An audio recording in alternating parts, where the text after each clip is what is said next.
Hello, everybody. What is going on? This is church time. I gotta admit to you guys, I wasn't. I said this last week. I wasn't about to stream tonight, but um, I have a duty to stream, so here I am, guys. So let me pull up the chat so we can get this thing started. Let me ooh, back feed. Sorry. Hey, what's going on, Jimmy? Um, we're gonna wait till some more people jump in.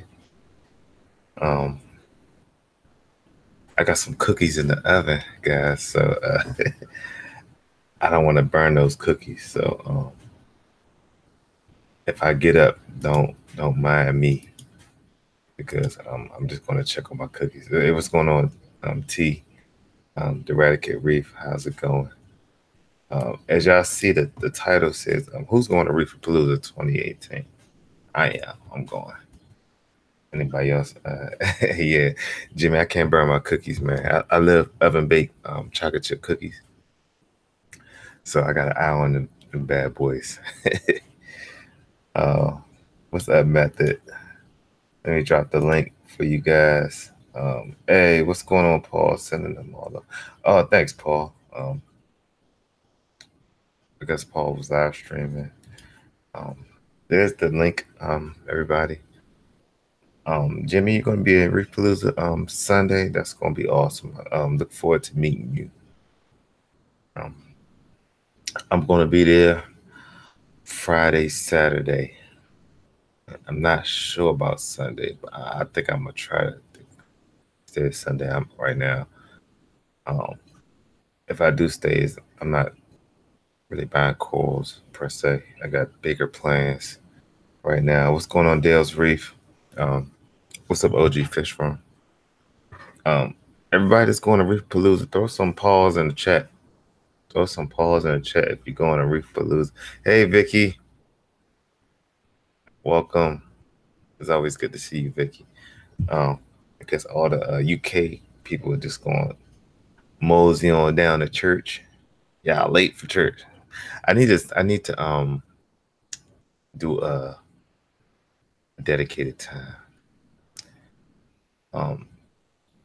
So everybody know what time I'm going live. So I'm thinking every week will be around 7 to 7:30. Hey, Death Mage. So depending on oops. Billy Pipes, what's going on, brother? Jump in, Billy Pipes. Talk to us about some Reefer Palooza. I might be able to go to Reefer. Billy Pipes will have a table there at Reef Palooza, along with Fish of Hex and Rico's Aquarium. They'll be selling corals. So if you guys want some corals and you're gonna be at the Reef Palooza, make sure you stop by Billy Pipes, Rico's, and Fish of Hex table. But Billy, come on in and drop some Reef Palooza sauce on us. Hey, what's up, Mad Dog?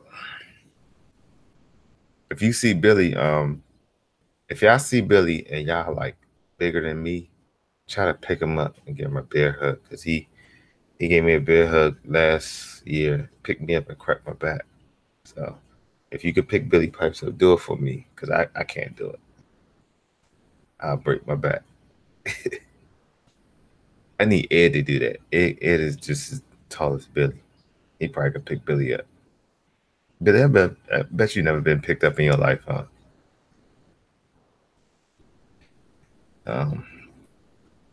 Hey, Reef and Well. What's up, DC Reefer? What's going on, my brother? Chilling, man. How's Oh, so I hear you got an enemy tank going on. Well, no, I'm working on it. I don't have an enemy tank. I was lurking. Not yet, bro. Still working on it. Still working on it. I think I said this last week. That's gonna be the new wave. This enemy tank thing. especially on a nano size. That'd be awesome because you kind of fill it up. And having them in a reef tank, I think, when you could stack that bad boy with corals, just having the anemone in it is just a little problematic, man, because they move around sometimes, they attack stuff. Yeah. But I mean, yeah, but if you got it in a nano, they're only gonna attack each other. Yeah, and then you could put, as long as you have it, it's gonna be a bubble tip tank. So I'm gonna, obviously I have my bubble tip, which is like green middle with red tentacles.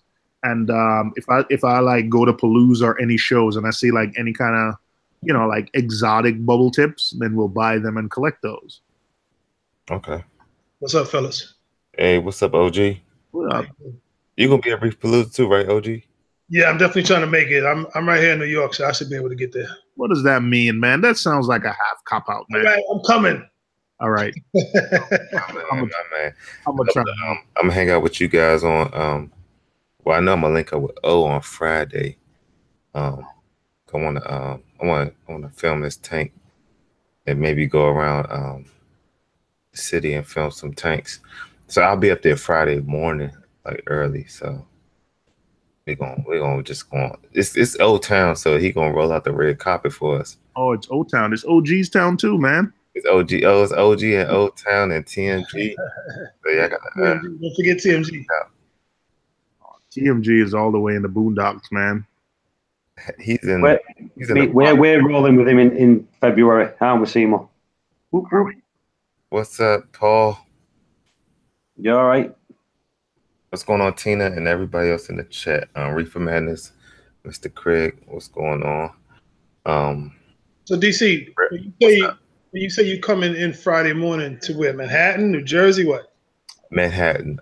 Usually the bus lets you off right in like I think it's called 7th Street. 34th, right by the Javits, I think is where they let you off. Okay, right. Okay. I think they changed it now. I think you taking like the what bus you taking? I usually take the mega bus. The last time I came out, that's with the mega bus, so it dropped me right off at like right downtown. Yeah, I think I see them dropping people off now at right by the Javits Center, back there. Wait, when you were going back when you went back on the mega bus, it was a different. You went back on it was a different place than when they dropped you off, right? Yeah, man, that was the worst. That was the worst. Oh, because I had to walk, man. Oh yeah, that's what it is. Yeah, I was under the impression, because I stayed in the Meadowlands, so I took the New Jersey Transit back, to thinking that I was supposed to, you think that you're supposed to leave where you got dropped off at. And I was in for a rude awakening, man. We had to walk blocks and blocks and blocks. Like it was almost down by like this water or something. Yeah, that's where Javits. So yeah, the bus drops you off at 42nd Street, close to Times Square, and then you have to walk all the way back to like 34th and 11th Avenue, right by the Javits Center. That's where that's where the buses pick up. So what's the plan? Once you get in, you touch down, what's the plan? No plans. I'm just gonna wing it with you guys. All right. So we gotta hook up a plan. Hey, 1 second. My cookies in the oven. Hold on. I gotta see if they want some milk and cookies. Yeah. What's the plan? He said he wants to come, man, and like film the tank. So he also wants to see Sabella. But before I plan out his route, I really want to get I want him to touch base with all the people he wants to see. Right. And then we go from there because like Sabella's in Staten Island. Like that's time killing, Mm-hmm. That's time killing, to get to, especially since DC, I don't drive, and DC have a car. I might drive. Oh, if that's a better way of getting around, I might drive up. I don't know. What's up, CJ? What's up, G? Oh, what's up, G Curl? I mean, you trying to take him to Manhattan Aquariums? What are you trying to do? Oh, For Friday when he comes, if he wants to come to Brooklyn, then go to Manhattan Aquariums, and then yeah, I think we could do if he drives. I'm thinking he drives up from treat me like a tourist, man. I want to If he drives up, I'll meet him in Staten Island, and you go see Sabella first. If Sabella's home, then he drives through Staten Island, comes over to Verrazano, comes to Brooklyn, filled my tank for an hour or two, and then we drive to Manhattan, see Manhattan Aquariums, and then he goes, to the Meadowlands. Yeah, but if he take the bus and let's say he drops into Manhattan, he could take a tour of the Manhattan stores, then hit Brooklyn, then hit Staten Island, and then keep it moving to New Jersey for the show. No, to be honest, man, I think that Staten Island is what's going to kill the time. But everything else you just said, except Staten Island, sounds like something he could do. Like he could come in, we could hit up Manhattan Aquariums, we could hit up Pacific Aquariums, we could hit up maybe a basement guy in Manhattan somewhere. Right. Then he could come to Brooklyn, and then he go back to Jersey. Right. It sounds like if you go to Staten Island, man, we talking like that kills the day. Staten Island is going. Can we somehow get in contact with New York Stilo? What's up? Let's go to his house, man. That's gonna be the ultimate. Message him, man. See what's up. Yeah, I'm gonna message. I don't want to seem like a little fanboy though, but I want him to know that he really inspired me, man, in this hobby. I was watching all this dude's videos. Oh, deep sand beds. I watched this. That's what I'm gonna do. I'm gonna do a deep sand bed. It's in honor of him. What's up, CJ? What's up, brother? What's happening, man? I see you got the red Louisville background going on. What's up, man? Tell us about the trip, man. Steak Shack, baby. Waiting on my Frisco melt. Oh man. Hope y'all ain't hungry. Hope y'all ain't hungry in church. That buttermilk, CJ? Frisco melt, baby. I don't even know what that is, man. How was Mexico? Oh, it was fantastic. It was more than I ever thought it was gonna be. Okay. You got a shade darker there, brother? Yeah, I got a couple shades, man. I done got way darker. Yes, sir. Yeah, I done got way darker. And like being in away from like in the islands, I went to Cozumel, Mexico. Yeah, that was dope. Yeah. You went snorkeling, right? Yeah, went snorkeling, man. Word of advice: don't drink and then go snorkeling. I'll say that. It's not a good idea. I was drowning half the time I was snorkeling, but for the 3 minutes that I actually snorkeled, it was fantastic. Got to see some tangs, some wrasses. I got to see a bunch of monopora, but it wasn't really no acros. It wasn't like a coral reef, man. It was like a coral, and then like 10 feet, and then another coral, and 10 feet, another coral, and like sand bed and some kind of plant life swaying back and forth. But so I'm not sure what that was I was looking at. I think it kind of feels like people just went through and manually planted a few corals here and there, just let them grow. You know what I'm saying? So, but it was fun though. It was an experience. But I really want to do it over a real reef next time. Right. Where's like I guess, go see a nice reef? What would that be? No idea, man. There's some places in Mexico I heard, but it's not going to be like one of those all-inclusive resorts because there's so many people at these all-inclusive resorts that the reefs are not going to be nice. So I've heard, it's a little bit outside of the way in Mexico where you basically have to take like it's like a day trip where you take a boat, you go somewhere, and you could dive. I've seen some pictures, and it looks nice. I think Mexico, Belize, some places in Jamaica, you could see some nice reefs. Right. But it's not going to be right off the coast of like one of these all-inclusive resorts. You got to make some effort to get there. When I went to Belize, man, the water looked real dirty to me. It didn't look like a place where I wanted to snorkel. Yeah, when we snorkel, man, it was beautiful. It was like 15, 20 feet deep, but you could still see the bottom almost from the boat. Like it was really, really clear. I was amazed about how clear some parts of the ocean can be, man. Right. Like we don't have that over here. Nah, hell no. Brown. I went to Jamaica back. I'm not a very good swimmer. I went to Jamaica back to back. Like one year, it was like there was a storm, so the water, it churned up a lot of stuff. But when it cleared up, that I was there for a week. When it cleared up after a few days, man, I did see, like what CJ said, like Montipora, staghorn, and some brain corals. There's some huge like colonies of brain corals. Yes, I've seen those too. Yeah, there's some big and then you have that sea fan, a lot of sea fans, different colors. But it was in where the wave breaks, where like the real drop off. I don't know, but I'm not a good swimmer, so I didn't want to go any closer because it's at that area where like the wave breaks, like that really turbulent area. Yeah, that current will take you. Yeah, you've been I gone. was messing with that. The guy, the lifeguard was like, "Hey, let's go!" And then a bunch of people dove in the water, and they were just gone. I'm like, "Nah, man, I'm staying right here." That's what happened to us, man. The boat, you didn't realize it, man. You got in the water, the boat was like 5 to 10 feet away. But after a while, you look up, and the boat was about 20 yards away, then 30 yards away. Man, I'm like, this boat driver doing a terrible job of sticking with the group. It's like, you get in trouble out here, man. You really get in trouble. Ain't no lifeguard. So that was a little unnerving, but other than that, man, it's dope. I highly recommend everybody go snorkeling. Just remember to float and don't keep kicking so much. Let the salt water do it for you. I did learn that.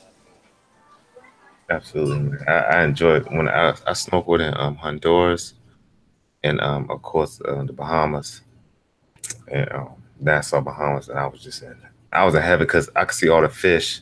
And it's something about going snorkeling and understanding what you're seeing, not just looking at pretty fish. Like I can name them like blue Atlantic tang, and I think I saw Achilles tang or something. I saw a lot of fish. I know I saw convict tang a lot, but yeah, I really didn't look for corals. Really, I was just looking at fish.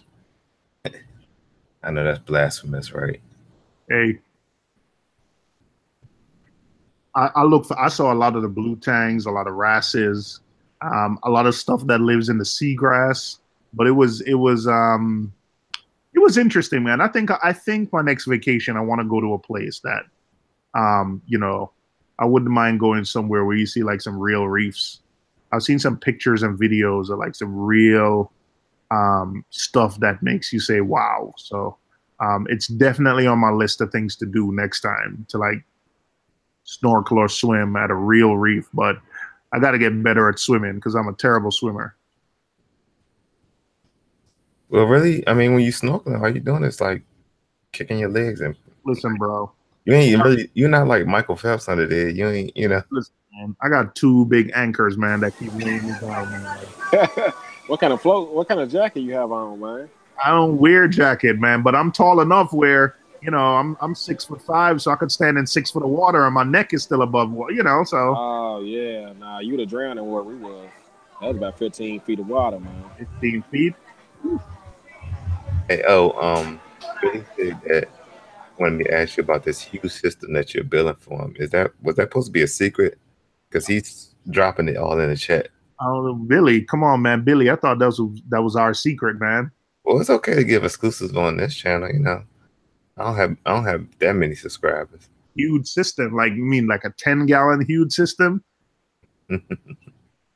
Well, I'm definitely getting a new tank like this. I can't deal with this equipment everywhere. It's you one of those people, DC, that's gonna always look to upgrade something, man. No. It's not that. I was talking about upgrading last year, like around Thanksgiving. I wanted a 6 foot tank. And I was like, you know what? Let me go ahead and do the nano thing. I did that.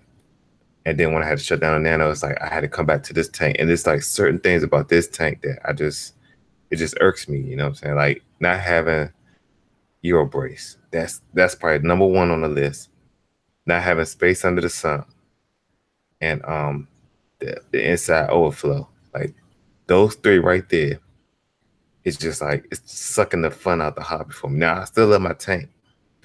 The inside of the tank, but the outside is just like I'm past it now. Like I'm tired of scraping my glass and having to be careful at the top because water is spilling over. Like that's the no for me. So rimless is no more for me. Oh, I love rimless. I like the look of rimless, but I do understand what you mean about that. Yeah, I fully understand what you mean about that, but I just love the rimless look. I do love the rimless look. I think I could deal with that. Well, what about the so second on my list will be not having enough space under the tank, not just head space, but lengthwise, because I end up buying a bigger sump than I should have bought. So I got the trigger's Emerald 39, and it's 39 inches long, but my tank is only 48 inches, so it leaves me there a little bit of space on each side, which I really can't fit nothing in. So I got equipment all outside the tank. Like I want my auto top off all that stuff inside the stand. So So that's another deal breaker. that I agree with. Because one of the things also, I just kind of redid my cabinet a little bit, and one of the things with this new tank that Billy just spilled the beans that he's doing for me, um, is gonna be like it's gonna go beside the other tank, but I'm gonna put half the Apex stuff under there. Like I have two EB8s, 32s, so one is gonna go under there with like the big ballasts and stuff. I'm gonna hide it under there. Right. Um, Which but it should be, it should be underneath the tank. Like, Yeah, but also height, man. I'm a big dude, and my stand is 34 inches high. And before, when I was when I had like the regular pine Aquion pine stand, and that it was only like 28, 27 or 28 inches high. That like having the extra 6 or 7 inches underneath to work, that's a big deal breaker. That's so I like high stands, and we're tall. My wife and I, we're tall people, so we could deal with the tank being higher. But I need space. I agree with you, man. Space under the sump. But I just like that rimless look, man. I understand it's a pain to clean, but I just love that rimless look, man. I do like the rimless look. But if I'm gonna do a canopy, it depends on when I buy a house. It depends on where the tank goes. Like if the tank is gonna be in an open space, but if it's gonna be a canopy, then it doesn't really matter. now I agree with you. I love the rimless look because I like looking top down, and it gives me, it just gives you like a different feel, Um, but like I said, cleaning glass, because I like my glass looking clean all the time. So I don't know, maybe with the rimless, if I don't go rimless with the new tank and I'm running ozone, maybe I won't have to clean the glass as much. Well, that's also what's happening with my UV, also, man. Like the UV, I don't clean. I used to talk to Paul's probably sleeping now because it's like 1 a.m. But that's he runs UV, and all his water return into his tank goes through his UV sterilizer. And when I used to talk to him, he used to tell me like I only clean my glass once every 2 weeks, once every 10 days. And I always say to like what, but until I did ozone and now I'm doing UV, I didn't understand what he meant about only cleaning the glass like that often. Like with ozone, oh, my water was crystal. That's the clearest water I've ever seen when I was running ozone. And I was only doing ozone for like 2 hours a night. I know BRS on their ultra low maintenance tank, he's running ozone on the SPS tank, and he says the tank is crystal clear. I got UV because I was battling dinoflagellates. But it's not the water clarity. It's not as clear as ozone. I can tell you that. But the benefits of cleaning the glass, you don't have to clean the glass as often, man. It's nice. It's nice. UV also doesn't break stuff down. It doesn't break down the yellowing pigments because I could tell my lights don't come on until 10 o'clock. So when the sunlight comes on, if I look at the tank from the long way, if the carbon needs changing, I can see. You can see like the water has a yellow tint. So while UV sterilizer gives me the benefits with helping me deal with the pathogens and dinoflagellates and it helps me clean the glass, ozone, man, like you don't have your water is this pristine blue.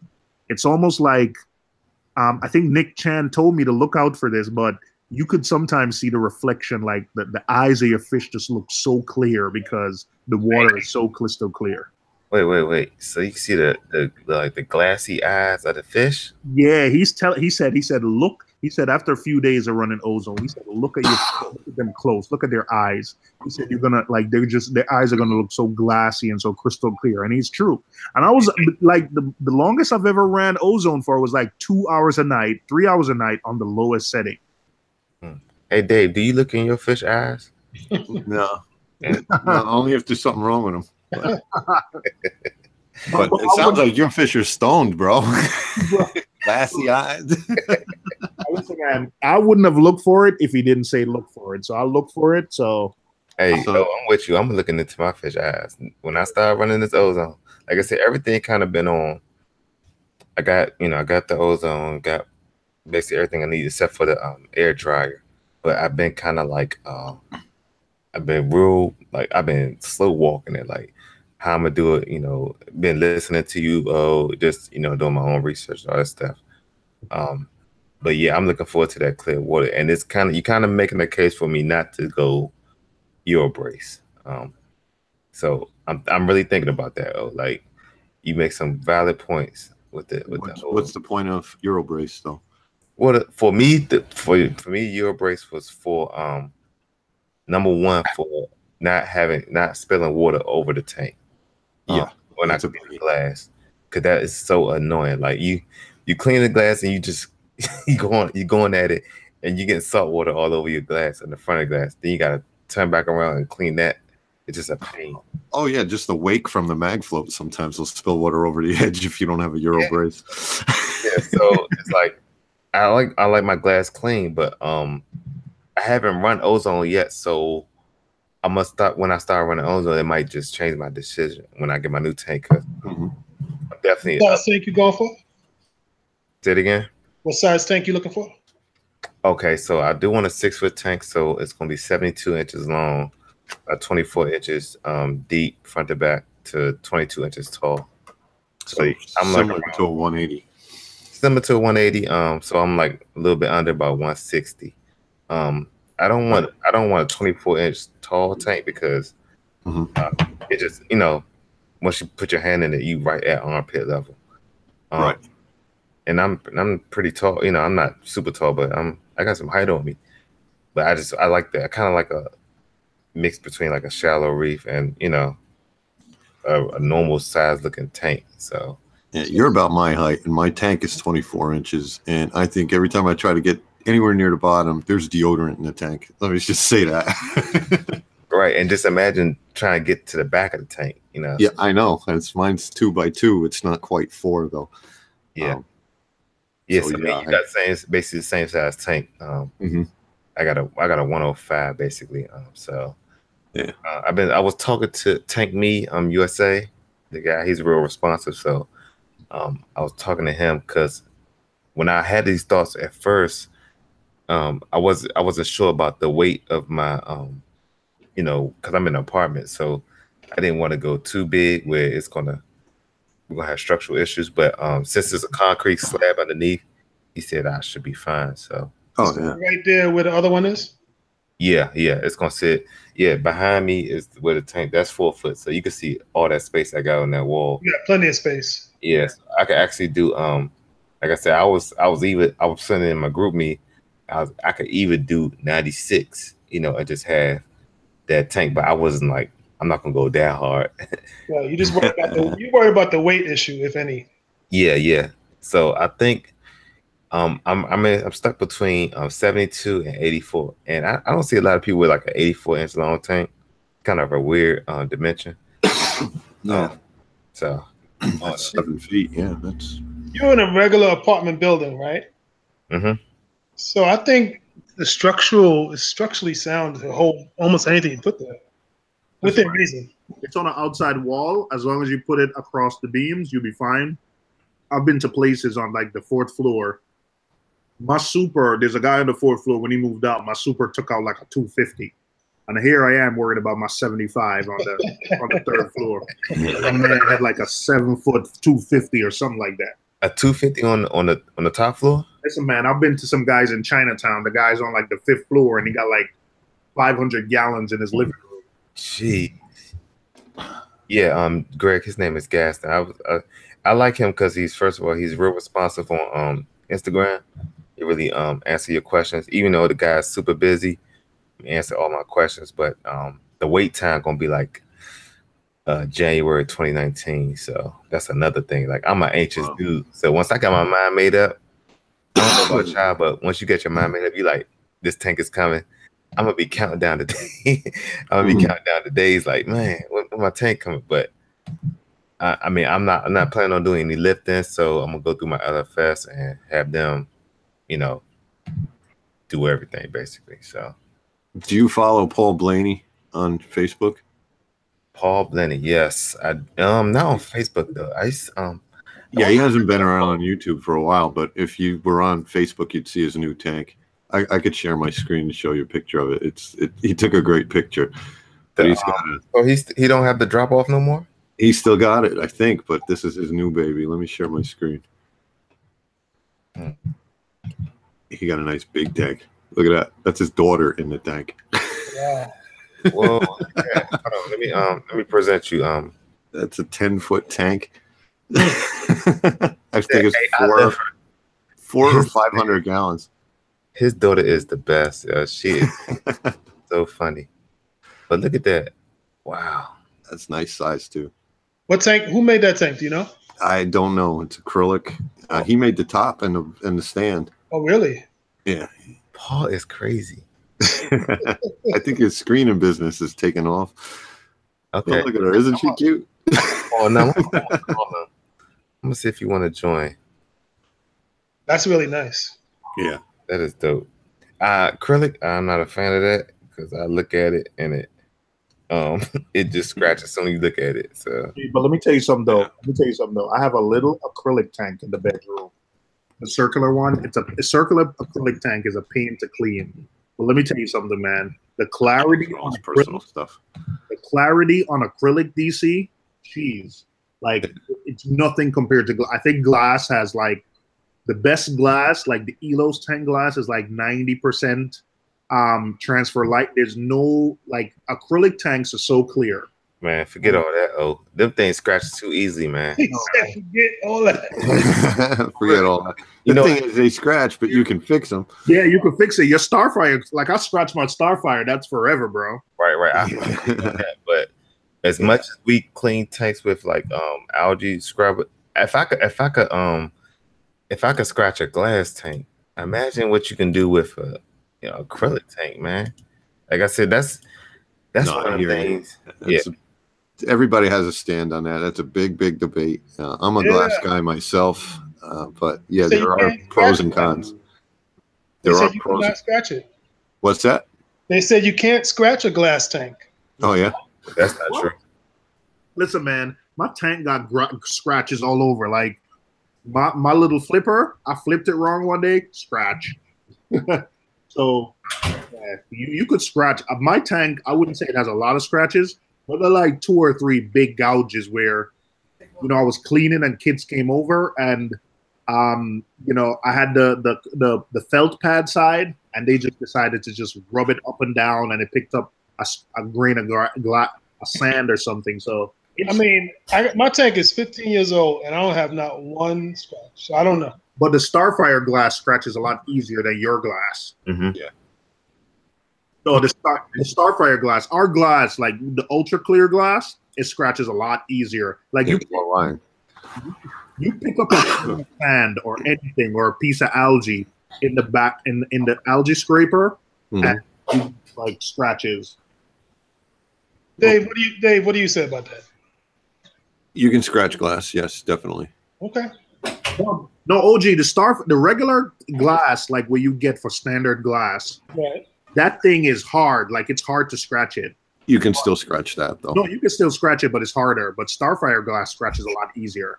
Here's the key though: get a mag float that is rated less than the one that just hangs on. You don't want one that's like super hard to move because the extra pressure of that bigger magnet. You get a piece of sand under that, you're scratching it.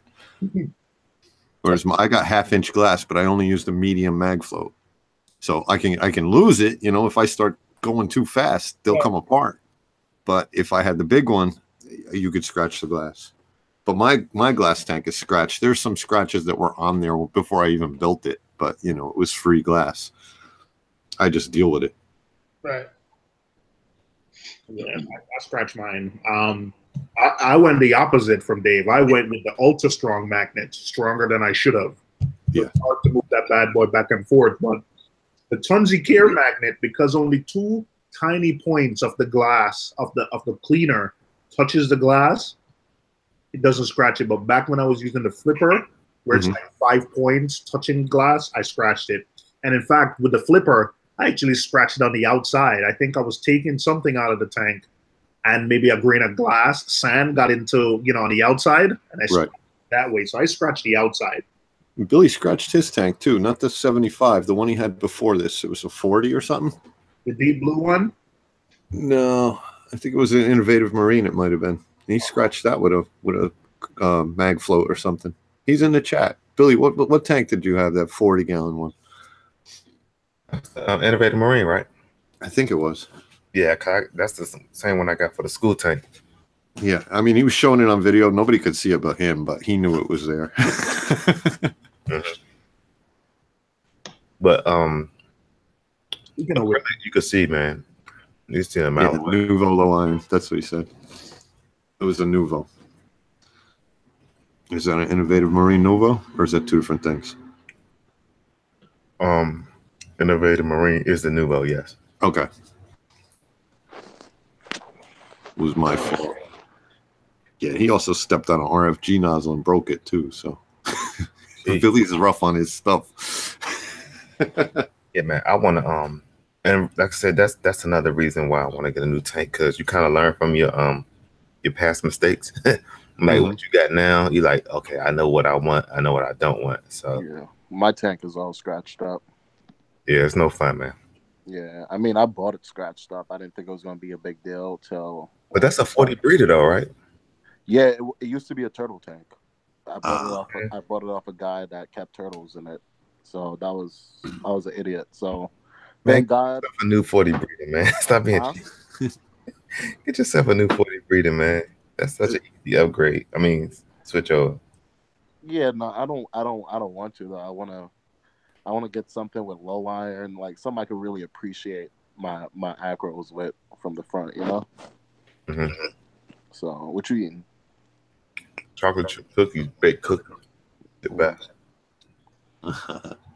Nestle, Toll House. Oh yeah, that's some bomb shit. Hey DC, what's up with the work tank, the big one? Is that still going? Yes, it's still going. Right now, big anemone. It's really like to me, it's like a fowler tank, because it don't have many corals in it. It has like mostly zoanthids and mushrooms, but mostly fish. But yeah, it's still going. Who pays for the corals when it goes in the tank? The job. So why aren't there more corals in the tank? I mean, did you tell them that you're going to RAP and that you got to pick up some corals for the tank? No, basically the company that serviced the tank, they have like a little LFS brick and mortar where they have corals and stuff. So any corals I get for that tank, I get it directly from them. So they need to put some corals in so you could frag it and bring it home. Come on, man. Well, I knew where TMG was going before he even started. I know where he's going. But you know what? This is my live stream, and my job does know my YouTube channel. So you don't service it. They got somebody that services it. Disclaimer: I shall not incriminate myself. Right. What's your interaction with that tank? Just to videotape it? It used to be heavy. It used to be my baby, but when I got the school tank, I had the Lagoon and the Pico and my home tank. That became my least favorite because I can't take care of all those tanks. Right. I mean, when I'm at work, I look at it, but for real, I try to I try to stay away from it as much as I can, because then I have residents coming up asking me questions about this and that. Right. And become my own headache. Yeah. Can you set one up? I want one in my house. No, I'm saying they probably all want one in their house, right? Oh my God. Like, it's not enough to have the tank in the lobby, but everybody got their personal tank and their personal Nemo, Right. personal anemone. Like that. If I just had an anemone tank, they would just go crazy. Like they don't care about no corals, man. They do not care about no corals or anything like that. It's about fish, Nemo, and mainly Nemo Dory, and all the anemones. Like What because size is that tank? What size is that tank over there? 150 gallons. It's a SCA 60 by 24 by 24. Okay. And it's a beast too, man. It's like a man, that tank is heavy, man. Yeah. That tank's a beast, man. So that's another thing I was thinking about with this new tank I want to get because I'm like, man, I know how heavy the 60 the 150 is at my job. So I can only imagine how this, 6-foot one gonna be. Is there any chance that the job might be interested in letting it go, or they want to keep it? Oh no. That tank ain't going nowhere. Okay. Listen, if that tank go, I'm going. They will fire me. Look, that tank gonna outlast me first of all, and I plan on being there for the next 25 years or so. Really? That tank gonna outlast. Yeah, cause they invested up, man. They invested a lot in me, so send me to school and got my license through them. It's just, I'll be there for the duration. How long you been there? It's 4 years now. What do you do? I'm a building engineer. All right, that sounds good, brother. Thanks. I'm trying to get into the mode of delegating more instead of putting my hands on stuff. So end up become one of them big fat lazy engineers that just tell people to go to work. Call the guy. That's broke. Okay, I'll call the guy. Right. I'm the one that call the contractors and stuff. But yeah, so what's going on with you, Dave, man? What's going on with the 100-gallon and the nano tank? The 100 gallons awesome. I got nothing to confess. You didn't do no nuking to that tank yet? No, sir. Knock on wood and bite your tongue. That's good. The nano, well, that's a whole nother thing. I think I need a private session with the pastor on that one. Well, I just haven't been messing with that nano. And now the temperature's getting warm upstairs where it is. So I'm not going to run air conditioning for it. I should just move it down by the other tank, but I'll probably just shut it down. Oh, okay. And that was a challenge tank, but What's happening with the nano? You giving up? I don't know. I just haven't heard any buzz about it. And if I'm going to move it down next to the other tank, I'm going to cheat. So you saying you're going to tie that tank in, Dave? Now, basically, but what's to keep me from putting a pitcher of water back and forth every day? Got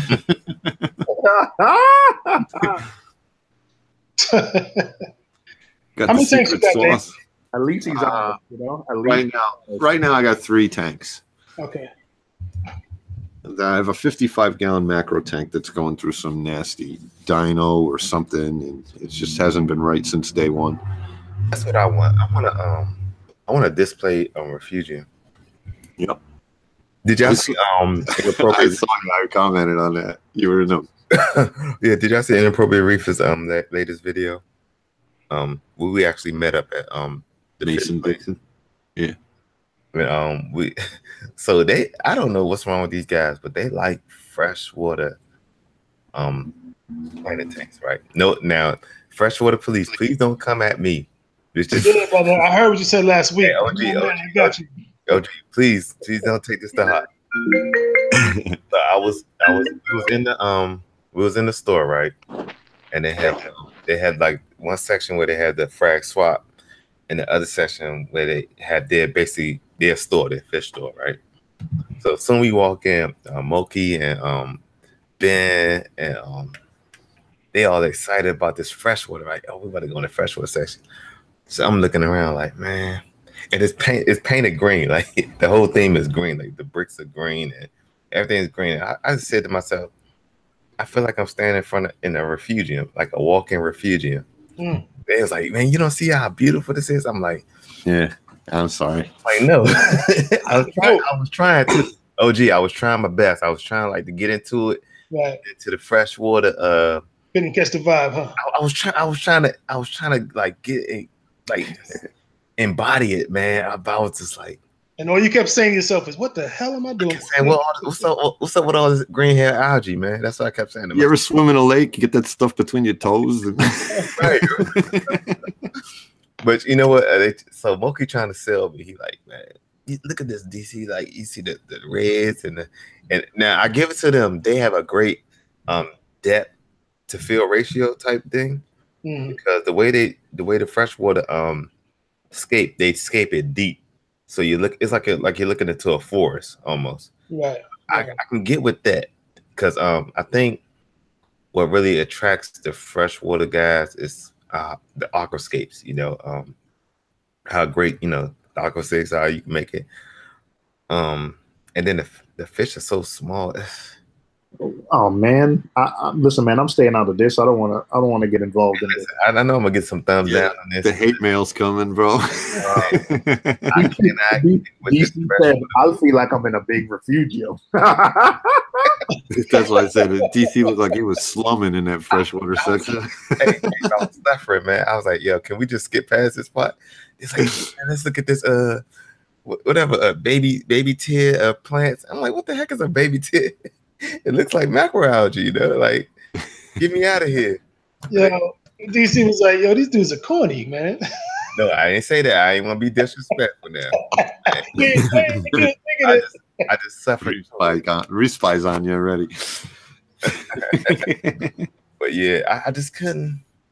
I don't know. Like, to me, I hate to use the word backwards, but I feel like I went backwards. Like if I go freshwater, it's like, man, it just sucked all the joy out of this whole hobby. No, I know exactly what you mean. You kind of feel like, as a reefer, you kind of like look at freshwater people, but like, you want to be me, like you're trying to get to my level. TMG, everybody that was TMG. Yeah, that was the other. That was TMG that said, man. But that's how I feel. Like I see people like, yeah, I got discus. I'm just like, man, I got acros. Like I got zoas. Like, right. You know, I got a tang. Like that's all the discus I need. Like, or what they call it? What you call the other one? Chiclets. I like discus. That's probably the only freshwater fish that I can really. It's something about a discus that they're beautiful. They kind of like they're real peaceful. Like just every time I see freshwater tanks, it reminds me of Chinese food. Oh man, TMG, you really about to try to get my channel shut down now? No. You know when you walk it, you ever been to like a Chinese buffet? Yeah. And you always get greeted with a telling the story, TMG. I don't think this is a good idea for you. Call me later. Yeah, we'll talk about this later. But speaking of discus, they're really beautiful, but they're so boring because they don't even hardly move. Right. No. That's what's so great about them. It's like they barely move, and I actually hate that about fish. Like, but their beauty and like they take up so much space, but they don't they don't bump into each other. It's like New York traffic. New York traffic, you got 1,000 people, and none of them touch each other. Yeah. Like they're just scrambling. Like about a discus just looks graceful to me. But that's about it. That's all I can give y'all. Like I know Joey, the king of DIY, he got this Frank and Stein, and it's just lame to me. And I tell him to his face, like Frankenstein is lame. Well, that's why he got into the salt water. Switch it up a little bit. But you could see the difference in how he feels. Like you can see the difference in emotion when he talks the shark. Yeah, even though he's a freshwater guy, but when that shark egg was hatching, and he get to feed the eel and the lionfish, it's a different excitement. You could just tell, like he can't fake it. Like I'm not saying that we faking anything. What I'm saying is, it's easy to get up for a saltwater. Like, it's like, oh man, look at this! Like this is awesome. Like But then you come back. Freshwater ever? I had freshwater. All right, so my experience with freshwater was my first experience. This what got me into freshwater when I first started. I saw an arowana in the fish store, and it was in the tank with angelfish, and I thought that was so cool. I thought the arowana was so cool because he kept swimming at the top, like he would just hover around the top, Right. and then the angelfish was like kind of mid level, just chilling. You know what I'm saying, with their long fins, and I was like, man, look at that, that's awesome. So I didn't buy the arowana fish because it was that was expensive back then to me. It was like $150, and I was like, nah, I ain't doing that. So I did get some angelfish, and I left those guys. And then I was like, man, these guys are boring. They only do something when I feed them. So I got rid of the angelfish, and then I got an alligator gar. Yeah, anybody ever had that one before? Yep. Yep. Garfish. Now them things, when I seen that, I was like, ooh, this thing is a beast. I rode my bike in the snow 3 miles for an alligator gar. I was like, ooh, this is a beast. So I like that. But I didn't have like I got out of that tank real quick because I didn't have like a UV on it, and my water was all green, and Right. I didn't know nothing about husbandry back then. I was just water in the fish tank. That's it. And then that's when I moved to saltwater, and I never went back to freshwater. Like, I just couldn't. Like, Yeah, well, that's what CJ said. CJ said once you go to saltwater, you're gonna forget about all your freshwater. yeah. Unfortunately, but freshwater has such a big audience. I don't think saltwater will ever overtake freshwater. No, because the freshwater crowd is so massive. Yeah, That's what is who he is. For Reef Palooza to have a section just dedicated for freshwater, that tells you something. Like they're like ushering in a new crowd. Like, wait, they do? When I was at Reef Palooza, man, I walked right past the freshwater. Like, wait, they have a freshwater section at Reef Palooza? They did, yeah. They got a skateball contest. Yeah, they had the skateball last year in New York too. Yeah, right. They're going to be doing more more. They're going to be doing more. They're going to be doing more freshwater this time. Oh, they should just change it to Water Palooza. That's a good idea. Y'all sound very elitist, man. Y'all sound this sounds like take away everything we have. Like we can't even have a Reefer Palooza. Water Palooza. Like man, a lot of us started out with freshwater. I never liked freshwater fish, but to me, saltwater seems so hard that when I started out, I figured, oh, let me do freshwater. So I like Greg is one of the founders of Man Palooza. I seen him in the chat. We're going to change your name to Water Palooza. Oh, if I can see more freshwater people over here. Yo, Seymour, like salty, we paid the cost to be the bosses. Hey man, we much smaller. And by the way, a lot of the businesses that's in business, man, a lot of these companies, man, if they weren't making freshwater supplements as a bigger part of their business, we wouldn't be getting the stuff at the prices we get. Billy Pipe just said we no 1% this year. We the 1%. Hey, 1%. The 1% pay. You don't pay 1% price on everything. So just, I'm saying we are the 1%. You know. Yeah, we are. Like, we not the middle class. We the 1%. Hey, you know. Hey, I feel you on that, TMG. I just want to live that Wolf of Wall Street life. Exactly. We the 1% when it comes to water. But yeah, that is funny. So, but you know what? It was interesting to see. They had that little skate ball because one guy had like smoke coming out his little aqua skate, and I was like, for what? That was major. Yeah, the steam. Yeah, the steam coming out. I was the fog machine. It was like a Kiss concert. See, that's too much. That's too much. You got smoke coming out your aquarium. That's crazy. Hey, Greg, I see you in the chat. We're changing. If y'all do freshwater again, we're changing it to Water Palooza. Water Palooza. That's cool. But you know what people come over, some people who not in the hobby, when they look at my tank, the first thing they say is everything alive? And I'm telling them, like, yeah. Oh, did I hate that? Yeah, you could hate it, but just to show you, like, people are like, everything in the tank is alive. Like, And for the rock. you blame that on? You blame that on freshwater with their ornaments.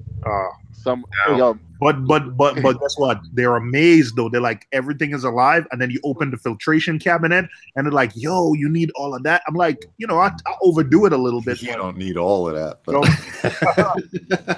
you don't need all of that. Yo, Seymour, give you a joke. What's it called? My mom had some friends over this weekend, and like, dude, they were blown away with the tank. So I pulled out my phone to feed the fishes, and they were just like, "Whoa, did you just feed the fishes with your phone?" I was just like, "Yeah, my tank has its own computer."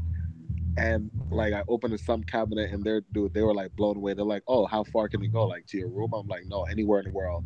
And dude, they lost their mind. They was like, "You could do that?" I'm just like, "Yeah." He has a computer on his fish tank.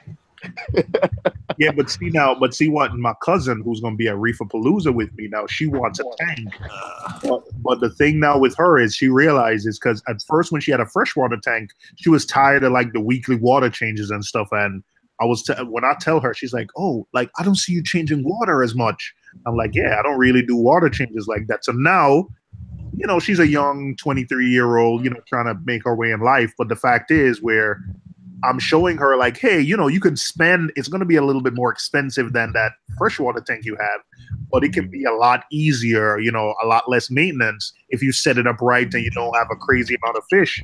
And now she's definitely interested in getting a tank, because she's like, yeah, the worst part of owning a tank was having to do weekly water changes, Yeah. What's up, Billy Pipes? Hi. You came to get in on this freshwater bashing session we having right now. Yeah, I saw your video. You were like, "This is like the refugia room." Oh, it was Pipes. It was killing me, Pipes. You look so upset. I was so depressed at that time. We had such a good time in the Reef swap, and then they like, "All right, let's go look at some baby tears and some Wait, do lily they sell, pads." I'm like, "What?" Do they sell frags of lily pads and stuff? Right, you can't frag a lily pad. I'm pretty sure you can. They be like, "Yo, let me get a frag of that lettuce." Have you guys ever seen Fishy Snowman? I'm not. Listen, guys, it's just all fun. We love freshwater guys. We love the freshwater. I'll take the blame. DC, we all in this together. Y'all could send the blame. DC, do you know the YouTube channel Fishy Snowman? Yeah. He's got a freshwater planted frag tank. It's awesome. Right. It's a frag tank, but it's all plant frags, and it's lined up just like a freaking frag tank. You know what I do? I'll walk right past that frag tank. I'm seeing fish. I met fish Greg? a couple of times. What's up, DC? I know you can't get caught on camera dissing the freshwater guys. Oh yeah, I can. I have no allegiance with them. What's up, Reef Spy? What's up, buddy? See? How's it going, man? He's a freshwater guy too. He has some freshwater. You a freshwater guy, Reef Spy? No. No. Okay. He's got some frogs. Category. I like freshwater, Reef Spy. Not with a name of Reef Spy. No, wait a minute. I do have goldfish outside. That counts. That's different. All right, ponds are different. Yeah. Ponds are different. I checked. They get a pass. Oh man, I want to. Do they? Do they? Why do ponds get a pass because you could put turtles in ponds and you could put mosquito. That's a mosquito trap. Yeah, that's true. Got a good point. You ain't never seen no mosquitoes in no salt water though. Certain fish eat mosquitoes. 1 point for TMG. It's fish food. Yeah. My only part of the argument is microfauna. See, you don't get no microfauna in freshwater, do you? Nah, I don't even think they have copepods. They ain't got copepods. They got amphipods. Y'all just going down a rabbit hole that's gonna be too hard. They gotta buy that. Oh, we just comparing them. We just comparing them. It's Greg's fault. Oh, it's Greg's fault because they had Dustin up there doing the Dustin. No, that's not my fault. Don't blame that on me. Palooza try to suck us in. We're not trying to have that. Honestly, guys, I'm not even sure. I mean, have you guys looked at the floor plan? Is there fresh water this year? No. He said no because Dustin's not coming. I didn't think so. Yeah. I mean, the thing with Dustin, that was fun. He's a cool guy, but I think we may be past that now. We're in the process of trying to build a show, so you take every avenue you can, and when those guys want to get involved, we welcomed it. JBJ is a big supporter of all of our shows, and they own Dennerly, who sells a lot of those plants and stuff for planted tanks. So that's pretty much how it all came to be and how we got hooked up with Dustin. But I think the show's big enough now that we don't really need the freshwater guys. There's only a couple tables left, I think, right? Yeah, but you got to realize that show in New York, that's a 60,000 square foot building. We can expand another 100+ booths if the time comes. So that show can be monstrous. I mean, 60,000 square feet is just a lot of territory. So it's a lot of overhead. Yeah, it is. But you know what? When you're already paying for the full building anyway. Oh, really? Actually, you might as well expand it to the freshwater guys, and you have a lot more people in there. Yeah. Oh, we have aquatic experience to go to in October. Where's that at, Dave? Same place. Same place. Wonder how they got that idea. And it's crazy because I think, correct me if I'm wrong, but where the aquatic experience used to be, Reef is going to be there next year.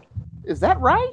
In Chicago, right? I wonder where you got that idea. Touche. Oh wait, so here's a question for you. If there's a booth that's empty the day of the show, can we use that as like a YouTube lounge? Oh, I can't make that decision. Come on! If you were in California, I could make that decision. Oh, okay. But you're going to bring a beach chair in that little cart of yours, Billy? Because me and Billy could make that happen. Yeah. Billy, pack some beach chairs, man. Billy, basically, he's saying he can make it happen, but he's just not going to use one of his favors. Yeah. My fiance works at Mars. What do you like? Snickers, combos? What do you like? We do bribery here in church. This is the type of church that do briberies and stuff. I heard that, but at the moment, I still need corals. What do you want? You want some of this? Look, she brings this home every day. Show us the real candy. Show us the real candy, Billy. He wants to see coral. You know I got connections at Mars. I mean, that's API. Well, let's present Billy. Let's see some real candy. Oh, look at that. Look at that. It's so juicy over there. Billy's the candy. Let me see if the filter works. It'll probably go blurry, but hey, Billy, that one over there. I see you, Billy. I see that one. What's right that up front? Are they all candy canes? Hey, Billy. Yeah. Where'd you get them at? Somebody. Came from there. If you use promo code DTV Church, Billy gives you $1 off. Billy, what do you got on that back shelf? Where'd you get them? I hear some stuff. Hey, Billy, that big one over there, Billy. That big Billy. One right here. Oh, look, this one right here up front. Yeah, yep. Order in the church. Order in the church. Hey, man, I want somebody who wants this. Who wants this Duncan? That works in court. Oh, that's court. Is it free? Hey, wait, hold on. My wife's listening, so hey, that stings other corals, babes. No, it don't. Don't lie in my church. Don't lie in my church. Billy, are you trying to get rid of that grafted Monty? Oh, don't lie in my church. I like your wife. Yo, we're not gonna lie here. You need to get rid of that, man. This one here's for sale. This big one here's for sale. I'm gonna jump off for a minute because I got rent to pay, so I'm gonna end up going broke. Hey, Billy, your tank looks so good, man. How you keep it so nice? OCD. You got to see Billy at Rep and use the coupon code Dave's Nanotanks. You know why the tank looks so good? You want to know the secret right now? Yeah. A lot of hard work. T5s. No, I know his secret. His secret is he swaps everything out every 6 months. Look, Reef, look, there he is. He's doing good. Yeah, he's getting big. Yeah. What is that? That's a Reef by Toadstool, or what is that? I don't even think it's a toadstool. It was just like, I don't know what it was, like a devil finger, some kind of leather. I don't know. Hey, what's up, Nano Joe? Whose text that? Joe. Manny, Joe. Whose text that? Joe. It's like more like medium-sized Joe. Medium-sized. Call you Joe 40 Joe. Hey, hey, since we're all here, hey, Dave. Yeah. Palooza. That cold coral and that yellow finger leather. Yeah. Can I get a frag of those back? No. No. Yeah. Absolutely not. I forbid Seymour from putting any more softies in his tank. Basically, what I'm gonna do at Palooza is I'm gonna bring all the stuff I don't want, and whoever I meet up with, whoever wants mushrooms and the likes, you could have as many mushrooms as you want. I'll just bring it, and I'll figure out someone to give it to. There you go. Seymour, how big a piece you want? I'll cut the thing in half if you want. I mean, whatever you want. No, just give me 2 fingers. 2 fingers each. We getting whiskey or we getting frags here? So let me ask you, 'cause I know we're doing a lot of willing and dealing. Do y'all mind that people bring like, side corals on, doing a little side hustling? No. Oh, no. Oh, you're asking him? I'm asking Greg. I don't mind at all. Yeah, no. I don't mind it. It's no big deal to me. I mean, the show started out as a frag swap. Right. So we can bring stuff in to give to our friends. There's no checking the bags at the door or something. I forget. There is no one checking the bags at the door. Can you bring stuff in? I can't answer that. Right. I would think if you're giving it to somebody like a friend, I don't think it would be an issue. But if you're like out in the parking lot trying to sell it, no. I want to just every big event got those scalpers those people that's selling the fake tickets outside of the stadium. So it'd be a disservice if we didn't have that. Right. I'm gonna sell bootleg Billy Pipe. It makes them legit. You gotta have some bootleg calls on the side. Yo, Joe. You made it. Yo, Joe, you want a Hollywood Stunner? Oh, Joe, Joe. I got a Hollywood Stunner for you if you want one, bro. Like this one. Listen, man, No, Joe. The answer is no. Listen, this is a Reef Rap Worldwide Coral Jason Fox Hollywood Stunner. This is a really tight Hollywood Stunner. You know what? I'm bringing the Hollywood Stunner to Palooza too, and whoever wants it, because I took this from Billy, and it was a big mistake because it already. I told you. Yeah, because go for days, don't they? It's funny how a coral that's so thin, and the thing is so brittle, but when the tentacles come out of that, they're like 6 inches. I'm like, where does it come from? It's like, what can I kill? What can I kill? What can I kill? You need to put a stop to people selling Hollywood Stunners. Hollywood Stunners. It should be free. It should be. It's been around forever. Man, I put mine down on the sand bed, and the sand goes up on top of it and kills just enough of it to keep it from getting too big and killing everything else. Mine curled up out of the sand when I did that.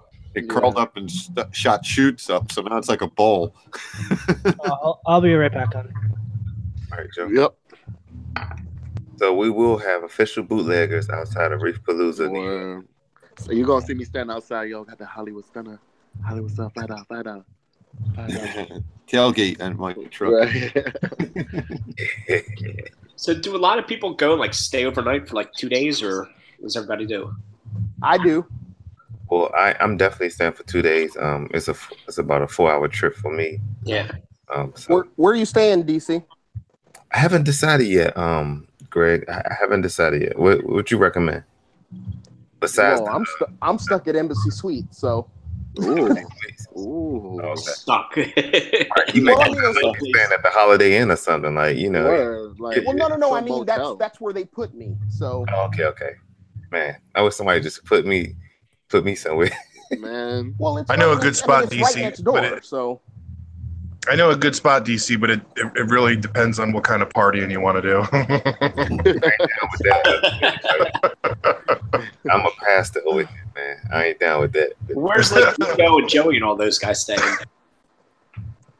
I guess they all stand at the embassy suite, like right next door. Yeah, right across the street. Stayed last year. Yeah. Plus, they give you free breakfast. Well, like good. I guess Like, it ain't. hold on, like It ain't good free because wholesome you're paying breakfast for it. or like a slice of bread breakfast. No.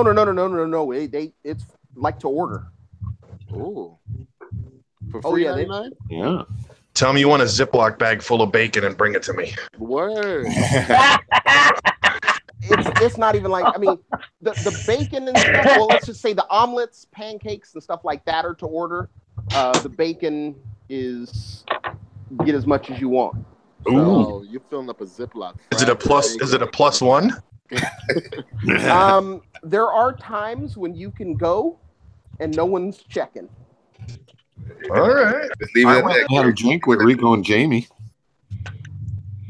So I have seen people just show up for breakfast that weren't staying in the hotel.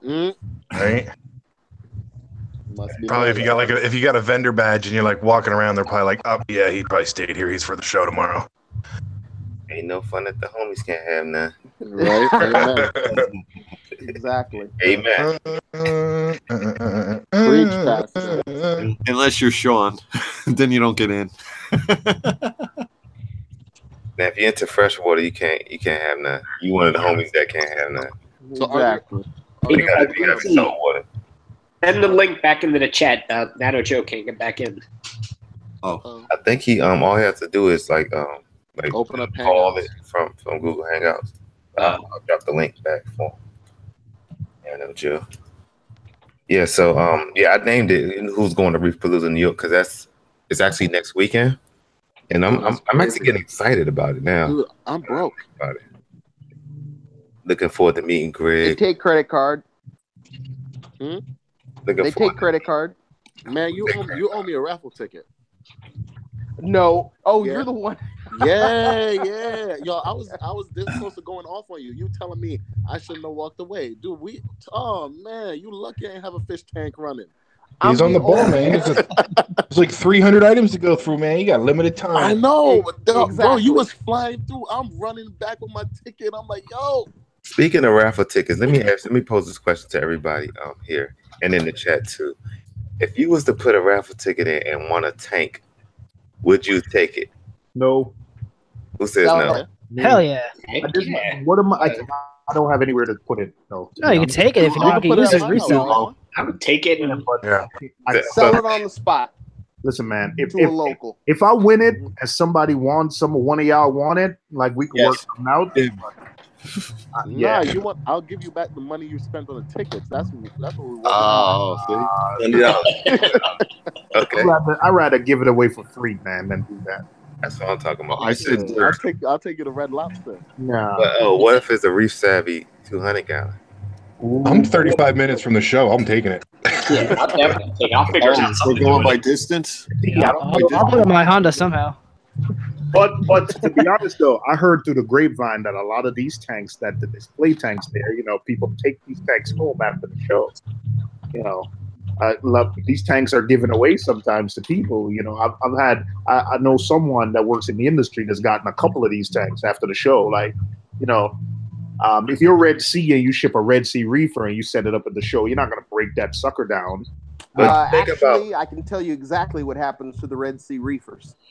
If it's not raffled off, a store buys it. Buys it? Yeah, typically what happens, not really buys it. It's a deal that they make.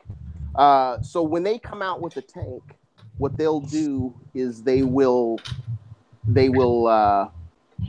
contact a store in the area and say, hey, we need you to stock this tank. And in return, we're going to give you the tank at the end of the day.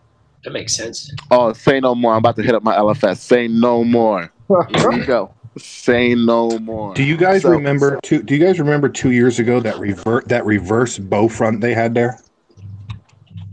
I don't remember that one. No. You don't remember? It was huge. It was a reverse bow front. It was like 6-7 feet long. It was awesome. Yeah, I don't remember that one. I do remember us giving one of those Tank Me USA tanks away in Orlando. It wasn't a giveaway. Somebody had it set up. Well, this one was just set up. Oh, okay, I didn't see that one. Yep. It looked like a big screen TV, like the curved TVs. Yeah. It looked like that. It was so crazy. I guess it never caught on. Hey, Greg. Yeah. Do you go to all of the shows or just certain ones that you feel like going to? All of them. All of them. And so you said you have like a franchise contract with WWC for the East Coast? Correct. Okay. So I basically work the microphone, make all the announcements, and I do the raffle. Okay. And then one of my guys also comes with me to do the raffle, to help out on the raffle.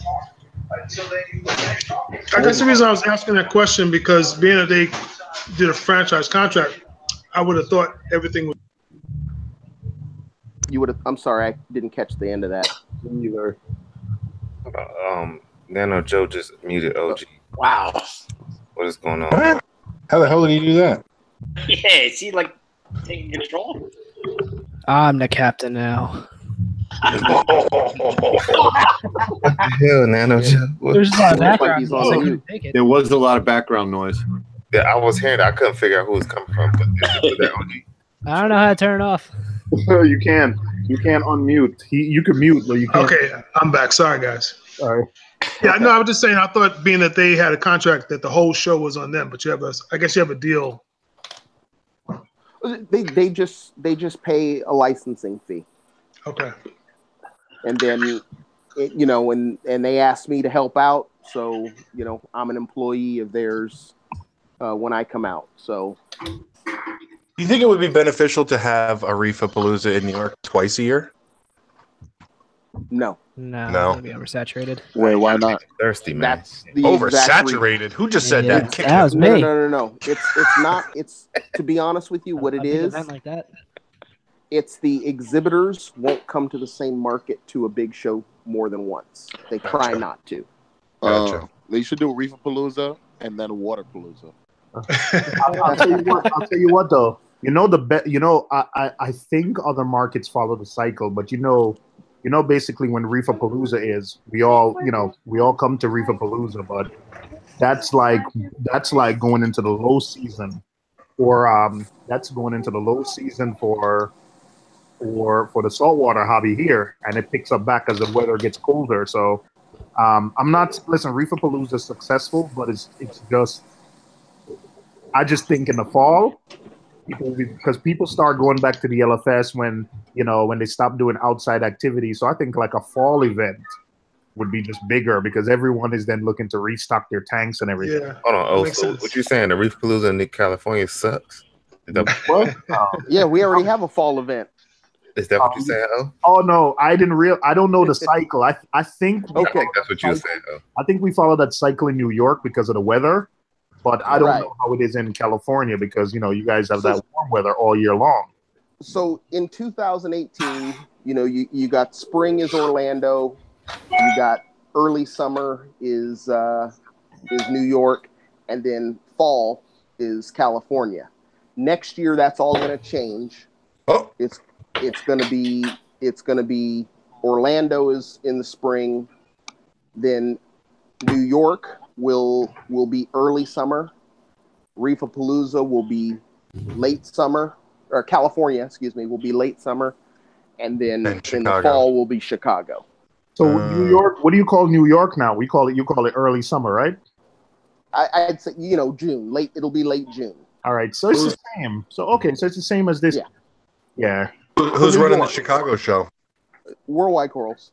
Okay. That's what I didn't know. Yeah.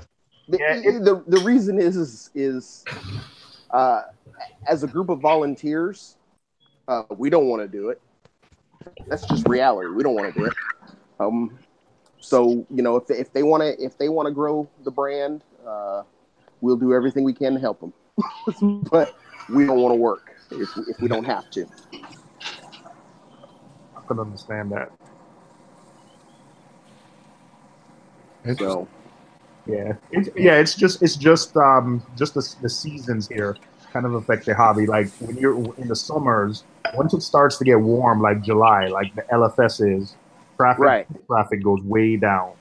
Yep. Hey, Greg, maybe you can answer this question. We got K-Town Reefer. He's saying, when is Reefapalooza coming to Canada? No one's really ever approached us about Canada. Get the licensing for it, and then K-Town. Where's he at? I guess he's in. I don't know where at in Canada. K-Town Reefer, where are you in Canada? Because I know Canada is pretty humongous. He's by Reef Dudes. The Aquatics. She's also in Canada as well. West side. He's West Canada. Canada West. Oh God. I know Devin said there's going to be a big show in like Toronto this year, but to me, I think Toronto would be one of that. We know a couple people that are in the Toronto area, and I think they're going to be at that show. So it seems to me like when I was in Toronto a couple years ago and I went on their break, which is like Kijiji, and was looking for like reef related stuff, I was surprised by the amount of stuff that was just available. People selling, people trading corals. I was surprised by the amount of people doing it, and people willing to drive like considerable distances to like trade corals and stuff. So, Toronto is a really big area. I mean, it's monstrous. So there's a lot of reefers there. I have a friend that I talk to, 3 or 4 times a week that lives in the Toronto area. They got a big reefing scene there. Yeah, Reef Expo is going to be there in August this year. Reef Expo, I think Devin Reef Dudes, he's attending that one. It's in. Shout out to Reef Expo in Toronto. Yeah, much love. Just don't have no freshwater stuff there. Yeah, I think I know. Oh, it's saltwater. A lot of people. Freshwater. It says the ultimate saltwater and freshwater aquarium show. Well, there you go. And it's called Reef Expo. Yeah, I mean, for us, we're probably not gonna go. If we go overseas or out of the country, rather, we're probably gonna go overseas, either Europe, maybe South America, something like that. I don't see going to Canada. I don't really know much about the market there, and it's hard for a lot of our livestock dealers to go there because you're dealing with CITES permits then. Hey Greg, I had a question for you. Do you guys favor any particular livestock dealers? Like, do they have like first preference over stuff? Oh, absolutely. The ones who pay first. Okay, got you. They pay their booth first. They get to pick first. I mean, that's just the way it is. I mean, California, we may favor some people. I mean, we kind of. Well, I think all the shows actually, if you've been with us since the beginning, you get a little more leeway. We have, like, for instance, Reef Nutrition. They always get a prime spot because they've been coming to Reefapalooza since the very first Reefapalooza. So that's 15 years plus supporting every single expansion of Reefapalooza. So, they're always going to get, a leg up when it comes to picking a booth. They're going to get first dibs. Or close to it. All right. Okay. So, like, I was thinking, because I know we got a lot of up and coming sellers. So I know the big boys like the Jason Fox of the worlds and the every big star millionaire. Yeah, Worldwide Corals and all them guys get the first class, and everybody else get economy. Well, and but for Jason Fox, how many corals is he's got to sell to pay for the booth? 1, 2? That is true. That is whoop whoop whoop whoop. So to him, he's going to pay for the best spot. But where's he been diving the past couple of weeks? Yeah, I don't know about that. The stupid belly can't get it's all out. Getting corals is hard right about now. So. Yep. But it seems like the big boy. I'm lucky over here got a Hollywood stunner for him if he wants one. Jason Fox Hollywood stunner. I'm lucky being over here in California because we got a lot of wholesalers, but without Indo stuff, it's going to be tough. Do you think the prices are going to go through the roof this year? In 2 weeks? I think the potential is there. I think right now everybody's kind of holding off to see what happens. Yeah. But if this ban stays for a while, you're going to see all those corals, all those crazy colored acros and stuff from Indo. They're going to go through the roof. Now, because you're not going to be able to get them. Does that include like aquaculture corals, like things that are farmed? Yes. All Like, that why? stuff. Everything's cut off. That doesn't make any sense. It doesn't make any sense. You know, Because I saw some video from the Florida swap, and I saw like single head standard Aussie torches going for $100 a head, which is crazy. Yeah. Well, Aussie, I have to say, is a little different. You're paying first world people. Yeah. You're not paying third world country people to go dive. These guys are Yeah, but usually those heads are like $40-$50. Yeah, but they can charge more now. Yeah. You know, that's what I'm scared of. And that's the thing. They're first world guys, so they know that they can. They know the situation. Yep. Yeah. So they know we're over here. Really expensive. They know we're gonna pay for it. You gonna pay for it? Yeah, no, most definitely, most definitely. I'm gonna just wait for somebody generous enough to be like, "Here's a frag." Hey, I'm actually going to Reef Palooza to I got my eye. I'm thinking I want some rock flower anemones. That's all I'm going. That's what I'm looking for. That's what I'm looking for this year, DC. I'm really clam and rock flower numbs. That's it. You got to go to Orlando. That's the best place for those. Orlando, because they're all coming out of the Gulf. So all those wholesalers down in Florida get them first. Hmm. I'm gonna be if the prices are too high, I'm gonna be handing these out to everybody. All right. Craig. We had a couple of our club members that went to RAP Orlando, and they got a bunch of flower anemones, and then literally came back to California and sold them off because they were selling for 3-4 times the price here than they were in Florida. Mm-hmm. So interesting. This hobby, man. Right, Billy, tell Livia to make me a goodie bag and bring it. Wrap. I think somebody should start a chalice tank. I got a Hollywood stunner if anybody. Oh. I got somebody that definitely need to come in here and confess, because I saw some pictures and I saw a video today where this guy just dropped a hammer on us, and it's Kevin ENH Vlog. So, Mr. Kevin, come on in here and confess what you did, Kevin. Yeah. Oh, I want to hear this confession right here. Yeah, I want to know why. Somebody got to drop. You guys not following Kevin? No, I didn't drop. I can tell you why. Do you know why? No. I want Kevin to tell me why. We have 10 people in here, so somebody has to drop. I'll drop out. Kevin, can you join? Let me see if he could join first before anybody drop out. Because we got confession time. We want to hear from Kevin ENH Vlogs. Oh yeah. The floor is yours, brother. There's the link. Come on in and tell us what you did. Come to church. Before he gets here, I could tell you one thing. I've never seen a tank grow that fast. Listen, right? I was thinking about Kevin's tank that day, like, cause his Monties was just off the chain. Right. And I was like, man, I wonder how Kevin's tank doing. I go on YouTube this morning. And he didn't talk to us. He just gave us a picture slideshow with music. And I'm like, what the hell is that? You didn't see his brother Kevin. Welcome to church.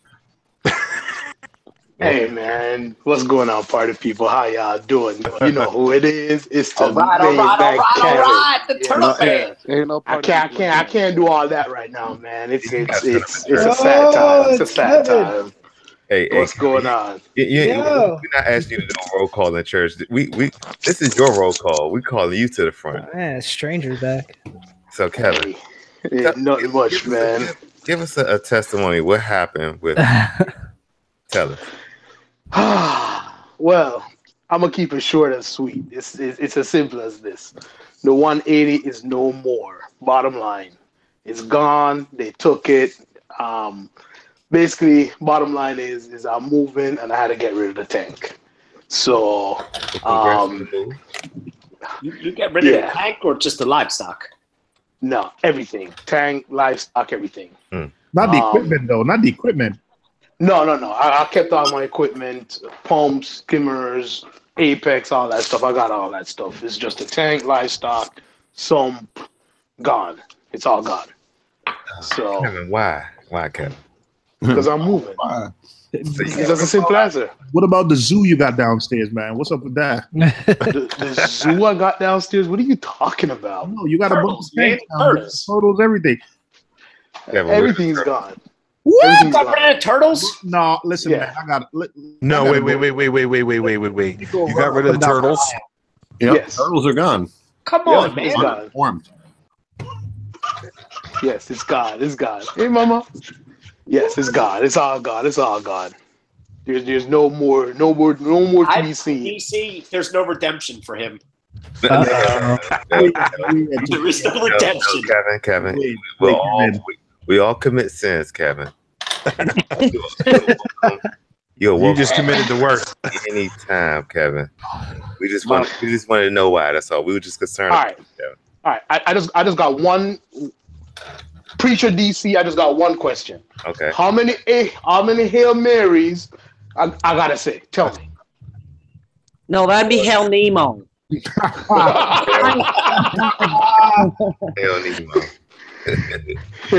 You gotta watch Nemo. Finding. You gotta watch Finding Nemo back to back 12 times. Yeah, 12 there you times. go. Wow. Yeah, That's a real punishment right there. it's a rough church right here. Hey, I'm telling you. this come from the past. Hey, Kevin, I just want you to get another tank when you move back to your when you get to your new house, man. And just you could do another slideshow. It just you hit us with it just so abrupt. Like I was like, oh wow, what happened? Like I didn't even see the tank, like nothing. It was like I knew you put it there, and then He had a stream the night before of the entire tank. Yeah, I had to go back and look in the archive, and then I was like, wait a minute, this has been going on for like a year. We didn't have no update, and then the last thing we see is it's gone. Reef sounds upset, Kevin. I am, Kevin. Listen. He made a comment on the video. He's like, man, I didn't even see it for how long, and now it's gone. I'm like, yeah. Kevin, did you take the stream down of the tank? The stream that I did when it was actually there. Yeah, I just put it to private. I mean, I can put it back live if y'all want to see it. I don't care. There was no reason for me to put it private, but I just did. I guess I don't know, man. It's kind of depressing, man. Then I started watching that one, Kevin. I actually thought it did get repossessed. The big question. The big question, Kevin, is: do the turtles have a good home, or did you like drive a mile away and kick them out the car door? Oh man, this church is rough today. Dave, I want to answer your question honestly, but I think if I do, I think I'm straight going to hell. You put him back in the water. He cooked them. Ooh, and he lives in Florida. They're Everglade turtles now. No, all right. Honestly, He had some listen. Honestly, I'm gonna tell you honestly what happened, man. I called just about 10 people, 10 companies, 10. I mean, I called a lot of places to try to give away these damn turtles, man. Nobody would take them. Nobody would take them. I swear to you, nobody would take them. Everybody's like either they don't have space, or they don't take them, or nothing. I just couldn't get rid of them. So I put them in a bucket. I drove up the road. There's like a pond up the road. I pulled over to the side of the road, grabbed them out the bucket, and threw them in the pond, canal, whatever you want to call it. Yes. Well, at least it's Florida in your defense. Like, Man, Alaska or something. Where did you get the turtles from? You're not native in this church, but you're not native. Yeah, Kevin lives with alligators, guys. It's real gators where he lives at. He didn't throw. Where'd you get the turtles from? Gator food. a buddy of mine. Well, here's the thing though. A buddy of mine gave me the turtles. He got them when they were like dime size, right? He grew them to probably an inch or two, and then I grew them to the way the big they were. If I didn't take them from him, he was gonna put them in a canal. So were they native? They were gonna end up in a canal. So you mean to tell me you gave him a good life for the time? Yeah, listen, man. I gave him like 2 years, man. I gave him a lot of life. Wait, God 100 years from now, it's going to be articles saying that there's invasive turtles where you live. Yeah, I know. Are they native? Are they native? All right, listen, man. No, no, I no. thought this was confession. I'm confessing, okay? Okay, go ahead. We're not done. We're not done though. We're not done. Church is throwing Are those darts turtles at you, from? Are those turtles from Florida? Hey, Kevin. Kevin, I'm sorry I asked. Which one? This one? No, no, they're not. They're not from Florida. They were ordered online. Oh boy. So, oh man. Seven Hell Nemos, you are forgiven. Judgment. Oh man. Yeah, those turtles are gonna take over all of Florida. I know, right? Wait, hold up. All right, one more. Wait, hold up. I thought this was church, not roast Kevin. Damn. I told him might be judgment in the church. This might be Dale Kevin out. Here to confess, and y'all cannot be judging him. He without the first sin cast the first stone. All right. Now here's one question. One last question for you, Kevin. Honestly, I go for it. Were you when you let him go? Did you like tell them I'll miss you and I'm sorry? He lies. Oh yeah, man! I almost kissed them, but no. I almost kissed them, but I know I would have gotten salmonella or something, so I didn't kiss them. So, I actually watched them for a minute or two, and watched them swim and stuff. So. Oh, so you stood around and watched everybody. Yeah, I didn't just throw them in and bounce. I watched them for a minute. Everybody in the chat, drop some turtle emojis for Kevin. Show our love for turtles. Man, Kevin, you know how much trouble you would have got in if somebody saw you. That's why I did it when nobody was there. Man, Kevin, you stood around and watched. Yeah, but they don't know. People go there to fish, so they don't know why I was standing there. Oh, okay. So did a gator get them? No, I don't. There's no gator in that canal. There's no gator there. It's in a residential community. Maybe right after babe, that's my confession. I don't know. I never seen a gator in this. So there's none. Yeah, but that's how you can tell if there's none. Right after you dropped off those turtles, somebody came and dropped off a gator. So put some turtle and a gun. Man, listen. They didn't have any refuge places for him down there. Listen, I tried. They said they don't have no space, or they don't want it, or what. Nobody wanted to take it. I mean, I tried. I really tried. So I was at my wit's end, and I was like, you know what? The canal is it. They'll figure it out from there. Yeah, you gave them all the preparation they needed. You know, you tried your best. That's all that matters. They probably don't even know how to look for food. Oh man, what are you trying to say? I'm trying to make you feel bad. I know you're doing a good job. Look at Israel Reef. He puts turtles in the dragon. They're probably still sitting down waiting for you to drop off some crickets and some lettuce or something. They're waiting. They're like, we haven't eaten for 4 days. Where's this guy at? Wait. What Midge at, man? Midge need to come help me out, man. I know she'll have my back. Because y'all a tough crowd right now. Poor things probably never even swam in water that deep before. Probably true. They probably got in that really nasty pond, and they were like, "Damn, this water's clean." What is going on? Yeah, exactly. No, Billy, you got it right on that one.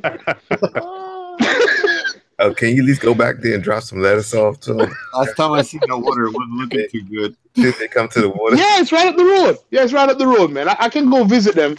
It's right up the road. Oh, man. Babe, behave yourself. You're my wife if they're still alive. Oh, man. She's mad at you. No, you see? She don't have no leg to stand on because the turtle was gone for 2 days. And then she's like, so what are you going to do with the turtles? She didn't even know they were gone.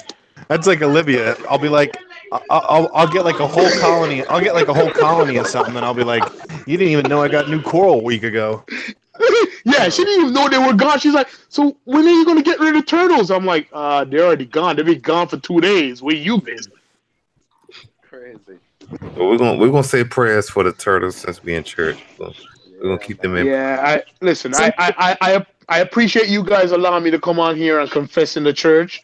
I'm gonna go do my Hail Mary because right now this little girl here, she distracted.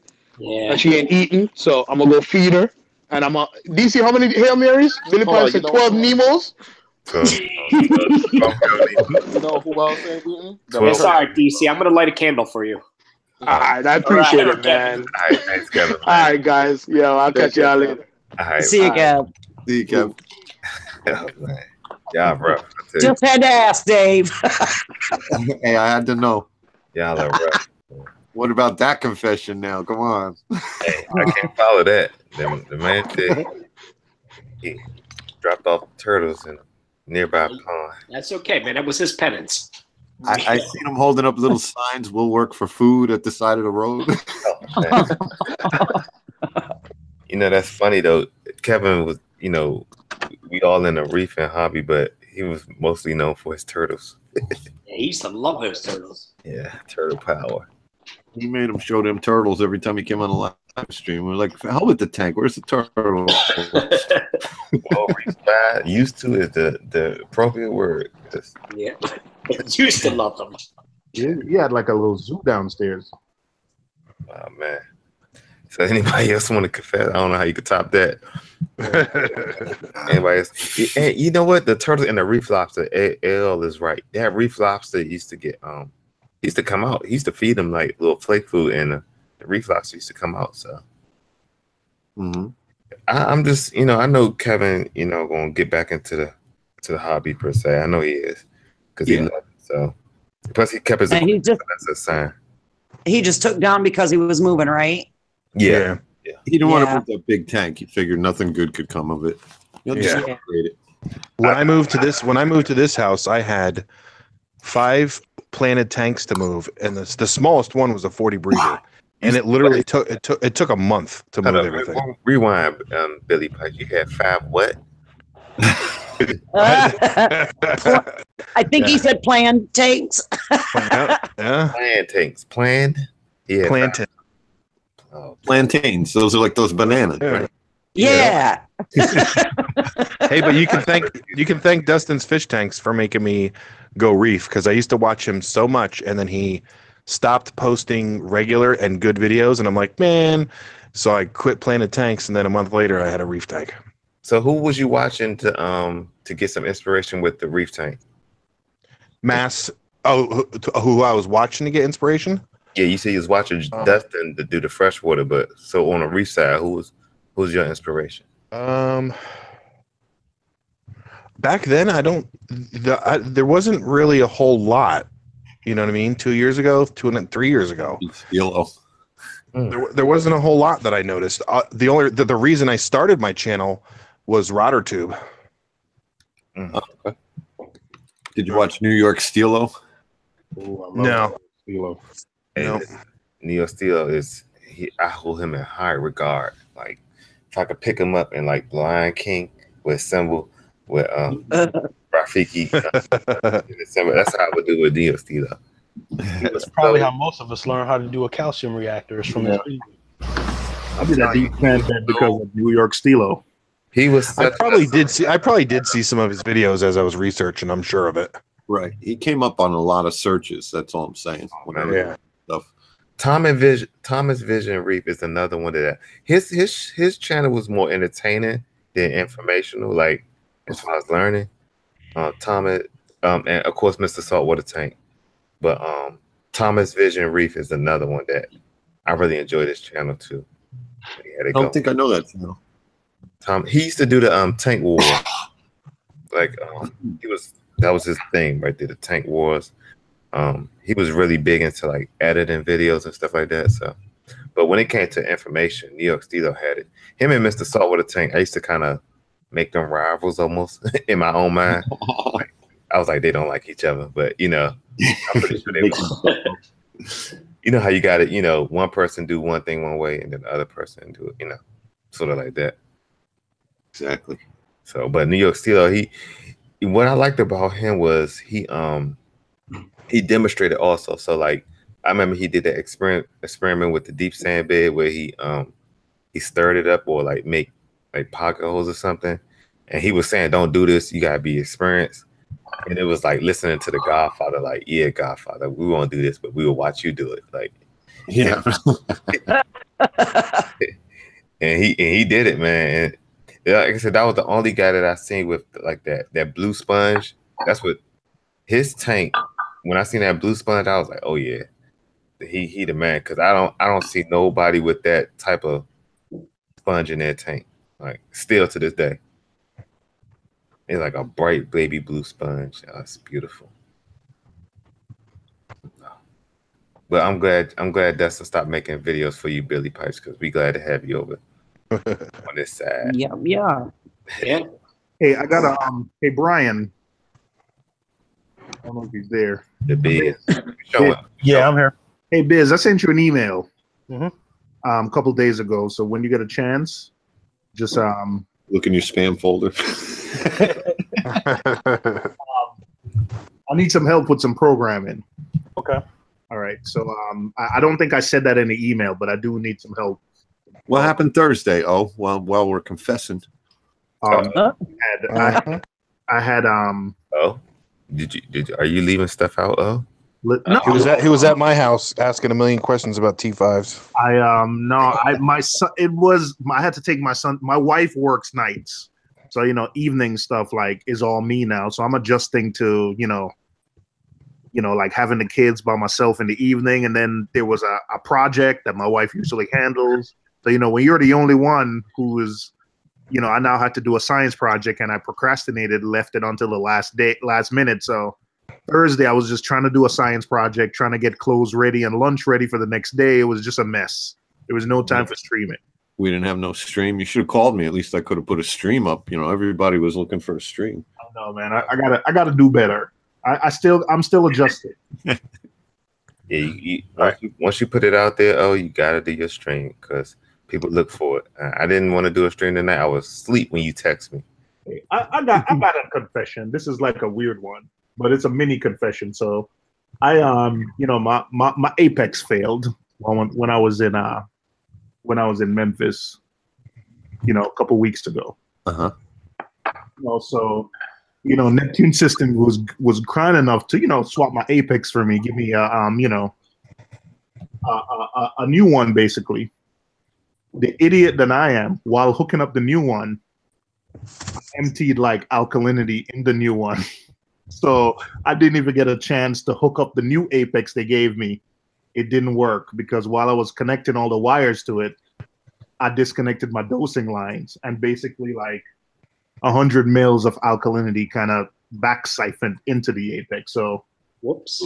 I had 2 busted Apexes on my hands. So that wasn't cool. Oh no, that's definitely a confession. Oh man, I'm sorry to hear that, bro. I don't wish that on nobody, man. I'm glad you got that off your chest, though, because I know that was bearing you down. All right, who's next? I got Kevin. Who am I getting next? Right, I know. Dave is bringing them all to church. Some breaking news. Dave got everybody crying. I just got an email from Neptune Systems that I've been selected for their NSI program, or they're having the Aqua Illumination Prime HD and Hydra HD LED lights for be controllable by Apex. That's pretty cool. Awesome. Congrats. So that means you got Trident, right? What's that? That means you get the new Trident No. I guess they do it by program. So I'm going to be able to test because right now you can't control your Aqua, like the Prime HDs with the Apex. So they're going to let me in on that to control my Prime HDs with the Apex. That's awesome. Then maybe when the next thing's closer, get in on that. Good job, Respy, man. Congrats on that, man. Well, I don't know if it's congrats. I just signed up like probably a million other people did. So. But you said they select you, right? They did select me, yeah. So there it is. Like you said, you was chosen. So I was chosen. They didn't select me, so that right there says something. There you go. But you don't even have an Apex, so. That's awesome. I was trying to make you feel better, bro. That's all right. No, it's kind of cool though. Real quick. That's one thing that's been missing. Does Dave, you use the Fritz salt, right? Yes, sir. What does it mix at? Eight and a half, almost 9. Alkalinity, is that what you're asking? Yeah. Yeah. Yeah. Yeah, because I forget Scott put out a video and I think it was around 9. So, yep. I'm gonna switch. He says it ranges from 8.2 to 9.4, I believe, is what he said on there. Okay. Dave, do you get the single bag or the 4 bags? I get the single bag. The 4 bag is like $12 more. Yeah, I could never understand that. It's the same salt, right? Yeah, I think it's just the discount they get and buy in bulk of the 200-gallon mix. You know, the 1 bag. Yeah, but the other box is the same amount, just in 4 bags. It is the same amount, but you know, we're looking at a discount price, not their retail value price or whatever that is. Wait, what do you mean with the 4 bag? What are you talking about? Well, the 200-gallon box that mixes 200 gallons either comes in 1 big bag or 4 bags like Reef crystals. But if you get the 4 bags, it's $12 more. Oh, you pay extra. Ooh. You pay extra, but I think, like I said, that's not its retail value price. I'm talking about where I get it from Premium Aquatics. So I'm paying $60 for the box, and the other one's like maybe $72. But it probably is a retail value of like $75, and I'm just getting a better discount on the 1 bag. Well, do they charge you for shipping? No. Yeah, because I emailed them to ask them why. Like, I think Premium Aquatics or one of them was selling it, both boxes, right on the side by side. Yeah. And I said, why does the one cost more than the other? And he said, that's what our supplier charges us, so we pass that on to the consumer. Right. Yeah, they probably charge you guys for the extra plastic bags. That would be my guess. $12 for a plastic bag? That's a lot. Well, how do you know? How do they know it's packaged? It's the same. It's the same blue box, right? Just different packaging inside. It's a different SKU. Yeah, it's a different SKU. So here's what I'm going to do. Now that they have the red box out, I'm going to do my small water changes with the red box. And I'm going to use the big block box, the blue box for big water changes. Big water changes. Because I'm getting a box. So much alkalinity.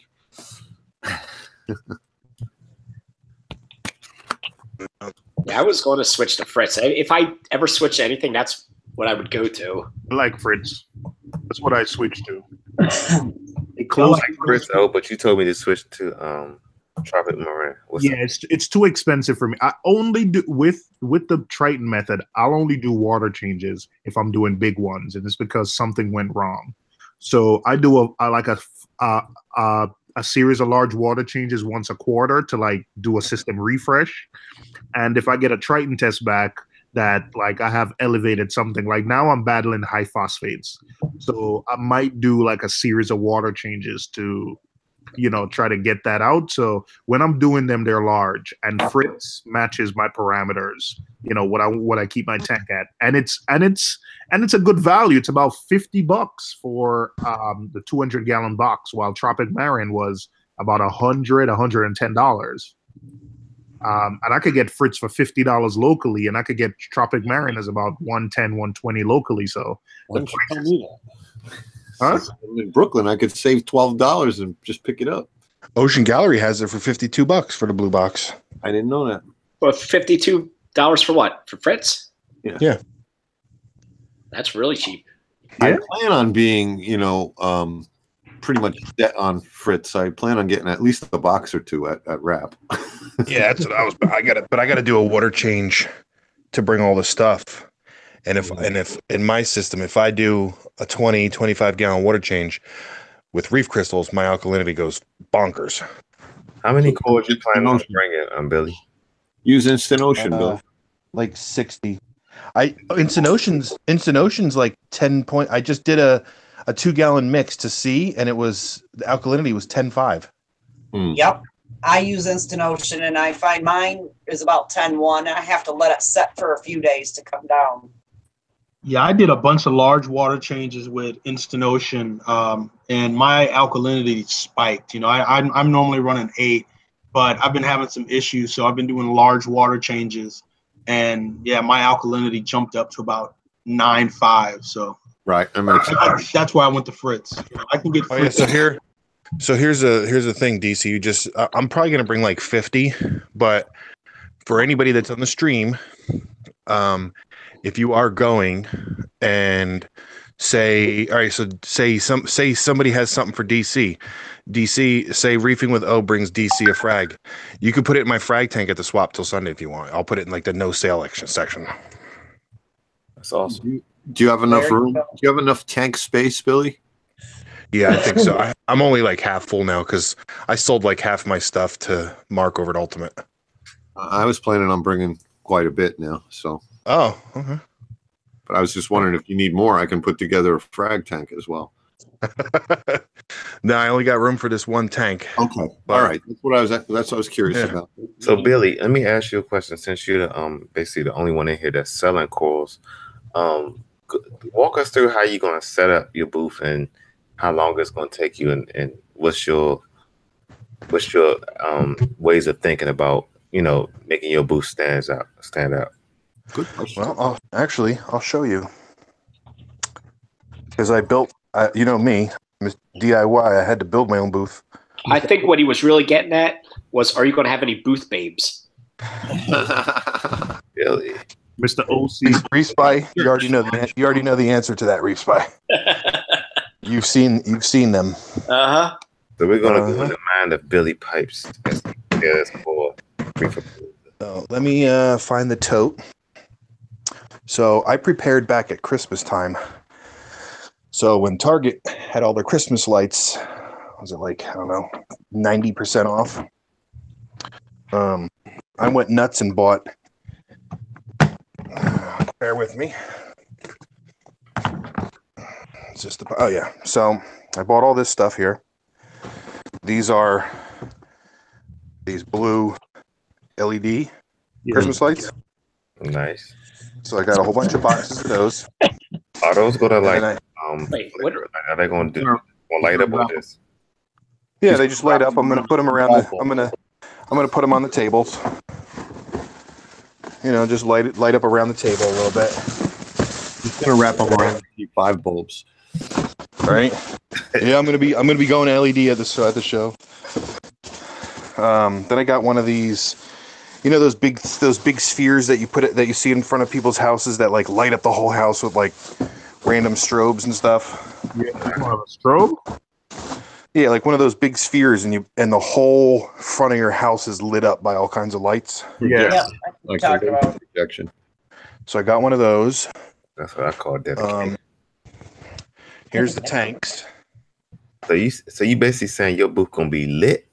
If I have enough time, yes. Okay. And then So are the other booths gonna be like hating on you, Billy? Are they gonna be like, look at this guy? most likely. Look at this And newbie. then This newbie don't know what he's doing. here's the booths. Here's the booths right here on the front porch. Oh, you made them. Yeah. Yep. I gotta paint them. I gotta paint them up this week. Oh, so you're not gonna have tables? You're gonna have actual booths. Yeah, this is the back side of them where I'm gonna store everything. Billy, let me drill holes in them. We'll stick the LEDs out through them. Right? Like Billy Pipes. That is nice, Billy. So I was going to have a single piece of black pipe, 1-inch iron, coming straight up to a T, and then branching off to either side to hang the lights. But no matter how I mounted it and bolted it, I would have had to come over and down to the table. So unfortunately, I got to use, I'm going to paint these pieces of PVC black. Wow, you cheaping out with plastic? Hey, man, I'm a plumber. I got this stuff, by hand. That's gonna be awesome. So it'll be like that. It's gonna be all. It's all gonna be black. Mm-hmm. So should look good. And then I'm gonna take the Christmas lights, do the borders all the way around. Right here, the front of this table is gonna say Fish of Hex, and then we're gonna have the other L-shaped table is gonna say Fish of Hex. He got 2 banners made. So Okay, that's awesome. So let me from my what I saw at the last frag swap, kind of I ain't gonna say what attracted me, but what I thought was cool was the guy had candy, like right in front of the tank stuff. People that came by, they just got a piece of candy, and yeah, yep. I thought that was cool. I didn't see that before. Another, and I don't know. I know their name is not the greatest, but that was my idea, by the way. Hey, listen, that was if you look at my video, the Reef and Reptile Expo from like 3 years ago, you'll see that same exact display that I built. I called it the jewelry display. That was different right there. Grab and go, and you know, it was nice and sealed up. You know, you have to. What I don't like, are the little like what the little condiment cups, like that plastic where it got the top on it. Oh yeah, they pop open when you put them in your bag. I hate that. You know that. Yeah, the like really cheap ones. Like if you squeeze them, the lids pop off, right? Once you get pickles in or something. Yeah. They need to. If you're gonna sell corals, you know, you need to kind of like, you know, do away with that. Yeah, because they're only like not even like 2 cents each. That's what I'm saying. And I understand that you're trying to save costs, but you're not thinking about your customer. Exactly. The urine specimen cups are like 6 cents each. You know, I like the urine specimen cups because you know, it's not a whole lot of water. They don't leak. And that's why I say to people in my previous videos, go online and buy some specimen cups for yourselves. You can reuse them. Yeah. And when they're going to bag your stuff up, you just say, "Hey, can I give you this instead?" They'll always say, "Yeah." They'll always say. You know what else you could do, Billy, to set yourself apart? Get a big bowl of cheese puffs. I'm way ahead of you, bro. It's gonna be salt water and cheese everywhere. I'm gonna be shooting them all over the place with my slingshot all weekend. There's gonna be orange dust all over everything. And have little Billy put some blueberry muffins. Suppose you hand the guy the tea cup and say, "Hey, I got this that I used already." And you the guy gives you a funny look, like, "Hey, I used it on my last urine test." Can you just pour it? But you know what I was gonna do, but I didn't know if it would work or not. I was going to, the orange glasses that Fritz has. Yeah. I can get them. I was gonna get 300 of them and give them away with every purchase, but I didn't know if, or sell them at like $4 a piece. But I didn't know if, Fritz was handing them out. Oh, Fritz was handing them out. Yeah, but they only hand out like 300. There's gonna be like 5,000 there. Hey, that'll be a drawing point. Just come to put these glasses on, and they just let them walk away with it. Buy here first. Buy from me first. Yeah, I think I'm gonna buy like 600. Man, Billy, man, Huh? Billy going all out for this Reef Palooza, man. It's my last shot, man. This is my last time I'm ever selling coral ever again. Any coral that leaves my tank is for a trade. Because it's killing my, like, I want to get rid of the tank because there's so much crap in it. So I got to get this stuff out of here. So you really need a dedicated frag tank. Yeah. And I've done that before, and it's for me, it's extra work that I don't want to do. I got you. You gotta hook them all together, man. It's still like, to me, I have to feed my coral. Even when I had the frag tank downstairs, and it wasn't going to be mine, I still had to feed it because I know it was beneficial. And it's just a lot, to hand feed 500 frags twice a week. Yeah. You just like OCD, bro. Like, just admit it. You have a problem. You can't have a frog. You can't have a tank unless did you guys see 2 weeks ago when Billy was on my stream? Billy tests his tank every day. So if he has a frag tank, like, he'll feel like he'll have to test it every day. Right now, he keeps notes on tank looked awesome today. Like, Euphelia, the third Euphelia in the 15th row didn't look good today. Like, that's how meticulous Billy is with the system. So, of course, if you have a frag system, it's going to take you like hours out of your day. He gets worse than that. If he sees a speck of coralline algae, he'll tear the whole sump down. I'm letting the coralline go now. I used to not like it, but now it's too late. Bad. Wait till you start dosing crazy amounts of alkalinity. Like, can you imagine testing calcium, alkalinity, magnesium, and nitrate and phosphate every day? Well, I do alkalinity every day, and I do calcium once a week, and mag like once a year. Still too much work. Well, how's my tank look, I don't know, man. I haven't seen it in a while. Billy, you're looking legit, man. Whatever you're doing, man, keep doing it because your stuff puts most of us to shame. Is it the T5s, Billy?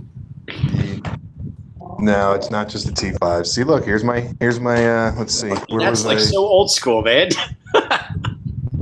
Yeah, this isn't going to crash on me like an Apex. Oh, sorry, y'all. Oh man! You know what, man? That wasn't right, Billy. Look, here's my automatic doser ready for tonight. I got another mini confession. You know what happened? I've been recording my test kits in Apex for the last 2 years, man. When my Apex crashed, I lost access to all 2 years worth of tests. And Well, let me ask you this. So I've been also doing that, but thank God I've been also recording it in a spreadsheet. Yeah, there's a way. Goes back 1 year. Like, that's it. There's a way you can save it, but unfortunately, when my Apex crashed, I just deleted it. So the key is that if your head unit crashes, do not delete it out of the Apex, fusion. Like, keep it. There's a way you can go in and like view your notes and view your test kits and view your data. But I just got so frustrated and just deleted it that I lost all the notes and everything. But even in Fusion, you can check all or 1 year. And I was like, all right, well, I just hit a year mark. And I was like, all right, I'm going to see what I've been doing for the past 13, 14 months. And it truncates it. You're only seeing 1 year. Even if you select all, 1 year is still grayed out for me. I never checked. I've only gone back like 6 months. Yeah, because I just was like, all right, let me see what's been going on for the last year. And it wouldn't let me do that. Well, it actually does that. It does exactly 1 year. Then it was like deleting my data. I was like, okay. Thank God I have it all in the spreadsheet. You know what else I do, DC? Every week. Yep. Vibrance every week? What is it for? Wait, you do that every week? Every week. It says twice a week. It says once every 2 weeks for a dirty tank and once a week for a filthy tank. But I've just been doing it once a week for the past 2 years. What is it for, Billy? Is it just a cleaner? That stuff too. It's for algae. Okay. Yep. For nuisance algae. You don't stir your sand bed, anything like that? No, I used to hit it with the turkey baster as often as I could, but there's so much stuff on the sand bed.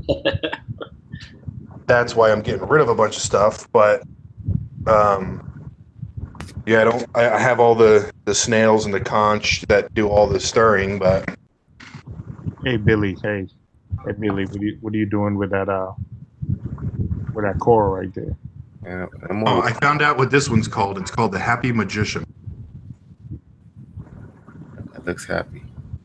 Yeah. Yeah, it looks like a magician. Hey Billy, what are you doing with them frags, Billy? Which ones? That one right there. Oh, it's skinny right now. That one right where? Those ones right there. You want that juicy Trekkie? Hey man, I just want all them frags, man. The Trekkies for sale. Ooh. You were fragging up all those Rastas? No, they're going as is. 50 each. How much are the rosters? 50 each. And the smallest one is right here, and this one has 12 polyps. The rest have like 18 to 20 polyps. And you got a new fish. Hey Billy, I got a question. K-Town Reefer said, what does it say for a clean tank? Yeah, I think you're talking about the Vibrant. It doesn't for a clean tank. It says once every 2 weeks. Once every 2 weeks. And all it is 1 milliliter per 10 gallons. What is Vibrant again? It's like bacteria, right? And carbon. Yeah, it's bacteria that I guess eats algae. All it is 95% cultured bacteria, 1% amino acids, 0.5% vinegar, and 3.5% other ingredients. Oh. It's got a small amount of carbon dosing in it. Yeah, basically, that's what it sounds like. You gonna try it, ain't you, Al? Wow. And it does not kill, and it doesn't kill macroalgae because me and Dave were worried about that for a while, but I did it for 2 months with my Chaeto and never heard it. How often do you gotta clean your glass, Billy? Did you find a good place to buy it, Billy? Because I know it at Absolute, it's got to be like $50-$60. Yeah. This bottle right here, this bottle, the 8-ounce bottle at Absolute was like $30. Whoa. And I got the 16-ounce bottle on eBay for like $25. That's good because everybody was asking me. And I was like, that stuff's like $50 a bottle. I was like, I'm not putting it in my tank. I got a big thread on Reef to Reef also. If you guys want to check them out, I think the name of the company is Reef Creation, something like that. I think what's the name of it on the bottom, Billy? Underwater Creations. Underwater Creations. There it is. Yeah, they got a big thread on Reef to Reef about their product, and it's pages. I think I checked it out once, and I just got my head just start hurting. So I was like, forget it. Thank you, Lisa, for joining and doing work as you always do. Everybody say bye to Lisa Aquatics. Yeah, bye, Lisa. Bye, Lisa. Bye, Lisa. Bye, Lily. I'm ready for Lisa Reefer is her name, for real. Okay. Yeah, so what time is it, guys? It's 9:41. We're going to be wrapping up real soon. Anything else anybody want to share? I ordered my seahorses you hungry? today. What do you Ordered seahorses?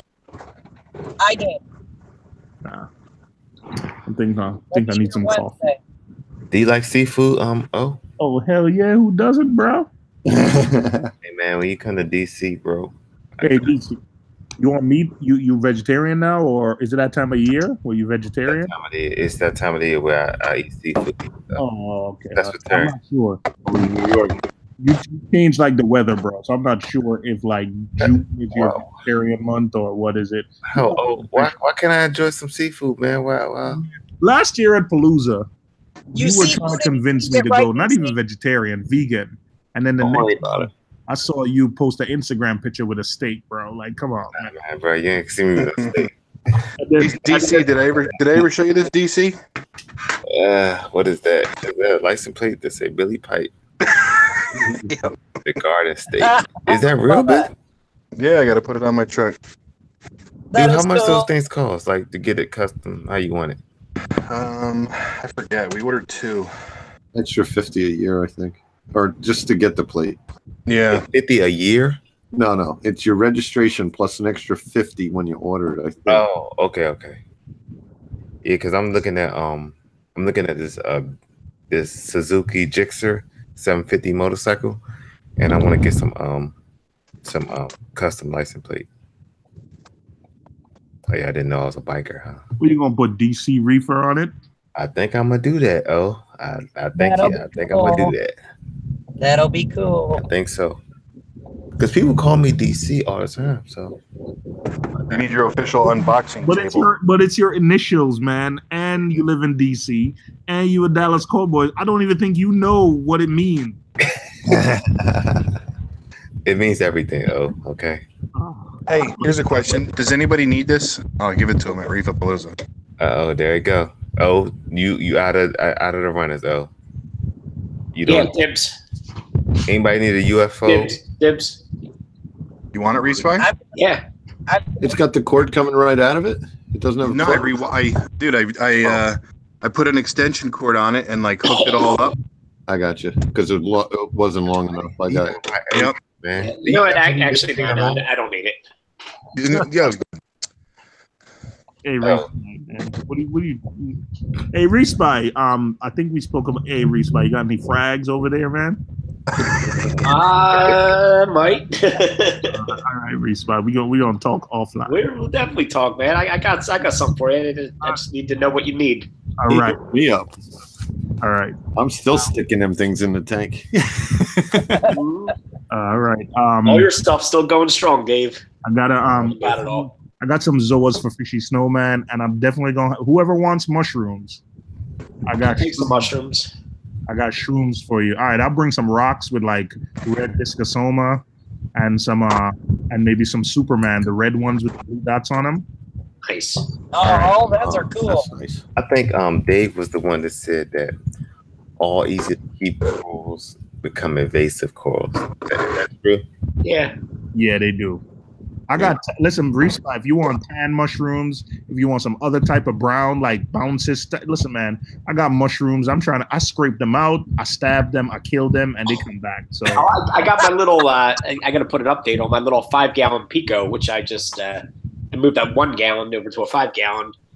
I just want to fill it with all softies. I don't care what they are, I don't care how invasive they are. I just want all softies in there and that whole thing packed. Get a bounce mushroom, Respy. Yeah. Whatever you can spare, I just want to put it in a 5-gallon tank. Hey, you know what would fit in there, Respy? A Hollywood Stunner. No. I'll pass on that. I got one of them. I got more than one of them. So I'll give you a nice piece of Colt coral that O gave me. I'm cutting it up. I got some green simularia that if you're interested in. Yes, I am actually. All right. No one says anything nice about the Hollywood Stunner and I love the Hollywood Stunner, but you got to keep it contained. In a small tank like me, where I'm already running out of room and my corals haven't even grown yet. It's just listen. The thing I don't understand. Like I took the thing out of the tank and I'm looking at it, and it's like the thin is this. It's as thin as a toothpick. It's a potato chip. Yeah. Yet the tentacles are like 5-6 inches when it comes out. I don't know where they come from. Right? You see how much slime comes off of that thing too when you take it out of the water? Where does it keep that? Where does that go? I don't know. So which one's worse, the Hollywood Stunner or the Galaxia? Galaxia, I think. Well, the Galaxia doesn't. Oh, damn! Listen, man, that's. I think Stunner. That's the Stunner that I gave to O. I caught it lassoed around a 6-head torch colony, and the next day when I came home from work, it was the worst brown jelly I've ever seen. Hold on, so Billy, that wasn't responsible of you to pass that on to O. I told him. I told him it was a murderer. He's like, I'll take it. Yeah. He should have saved O from himself, Billy. You see, I've had galaxy corals before, and while they do have stinger, you know what, man? That is a tough call, though. That is a tough call. A Stunner, you could cut it right back. You know, if it starts getting out of control, you could snap it. Yeah, you can reach in and snap a piece off. Yeah, Galaxia, that's it, man. You got what you got. But I had a frag of Stunner kicking around on the gravel bed, and the wrasses kept poking at it to see what was underneath it, and it got closer and closer to a bubble coral, and I said, let me see what happens. Well, that bubble coral tore up that Hollywood Stunner. It is now white. Wow. So bubble coral wins. Mine don't really put out the tentacles that much anymore because I guess I don't directly feed them or anything around it. So I don't know if they just learned that, there's no point in putting those tentacles out. So they're promoting coral warfare. I still keep them off to the side. I don't put them near anything else that they're going to hurt. The galaxy coral, though, man, like the tentacles on that is pretty long, man. And you know what, man? I don't know. That's a tough call, man. That's a tough call. Well, get one at Reefapalooza and put it next to your stock. Listen, man, I've had that before, and it killed off my Zoa thing in like a couple of weeks. I leave that thing away. If anything kills Zoas, it gotta go. Zoas don't bother nobody, and they grow and look pretty, and they don't kill each other. If anything's in there killing a Zoa, it got to go. It don't belong in the tank. Yeah, there's certain things, man. If I had a big tank and I could do like a island with like galaxy coral, because to me it looks better than green star polyps. But if you could do an island and have it like a foot away from anything else, depends which star pops you got though. That's crazy. I got these hybrid green star pops. They're brighter. They're a lighter color, and the tentacles are really long on them. But green star pop, you got to put that on the island also, right? Yeah, keep them away. Yeah, mine's on its own little island. I put mine on the overflow, and I think it's a big mistake because guess what? Now it's growing up into the overflow. I thought like that though. It's gonna block the weirs. Yeah, I thought it would. I thought it would grow down and cover it, but it grew up, and now I've had to prune it back off the weirs. So my next cleaning project, I'm gonna scrape that bad boy off the overflow because now it's growing up into the weirs. It's worrying me a little bit. Yeah, I never understood that look of having green star polyp grow up on your overflow. It never looked natural to me. Like I know it was kind of just weird, like going the back Hey, wall. now, I was thinking about that too, but now I'm not gonna. Oh yeah, I mean, to me, overflow glass. You do whatever you want, Tina. I mean, to me, it didn't make too much sense, like to have like an encrusting looking weir. Like I've seen it when it's grown out in some tanks, and it can look, depending on the coral, man, it can look good. I've seen it. Green star polyp on the back wall? No, not green star. Listen, man, that was a mistake. I confess that. That was I should have never done that. And people warned me against it, and I still did it. That I should have never done that. Should have never done that. Like a rock structure, like how that's different. But to grow on a piece of equipment, to me, that just looks unnatural, I guess. You know what? On my son's nano tank, I put a piece. I've seen it before where someone was using like a bare bottom, and it's one of those minimalist aquascapes where barely anything touched the actual ground, touched the actual sand bed, and so it's almost like green star polyp was like a field of grass.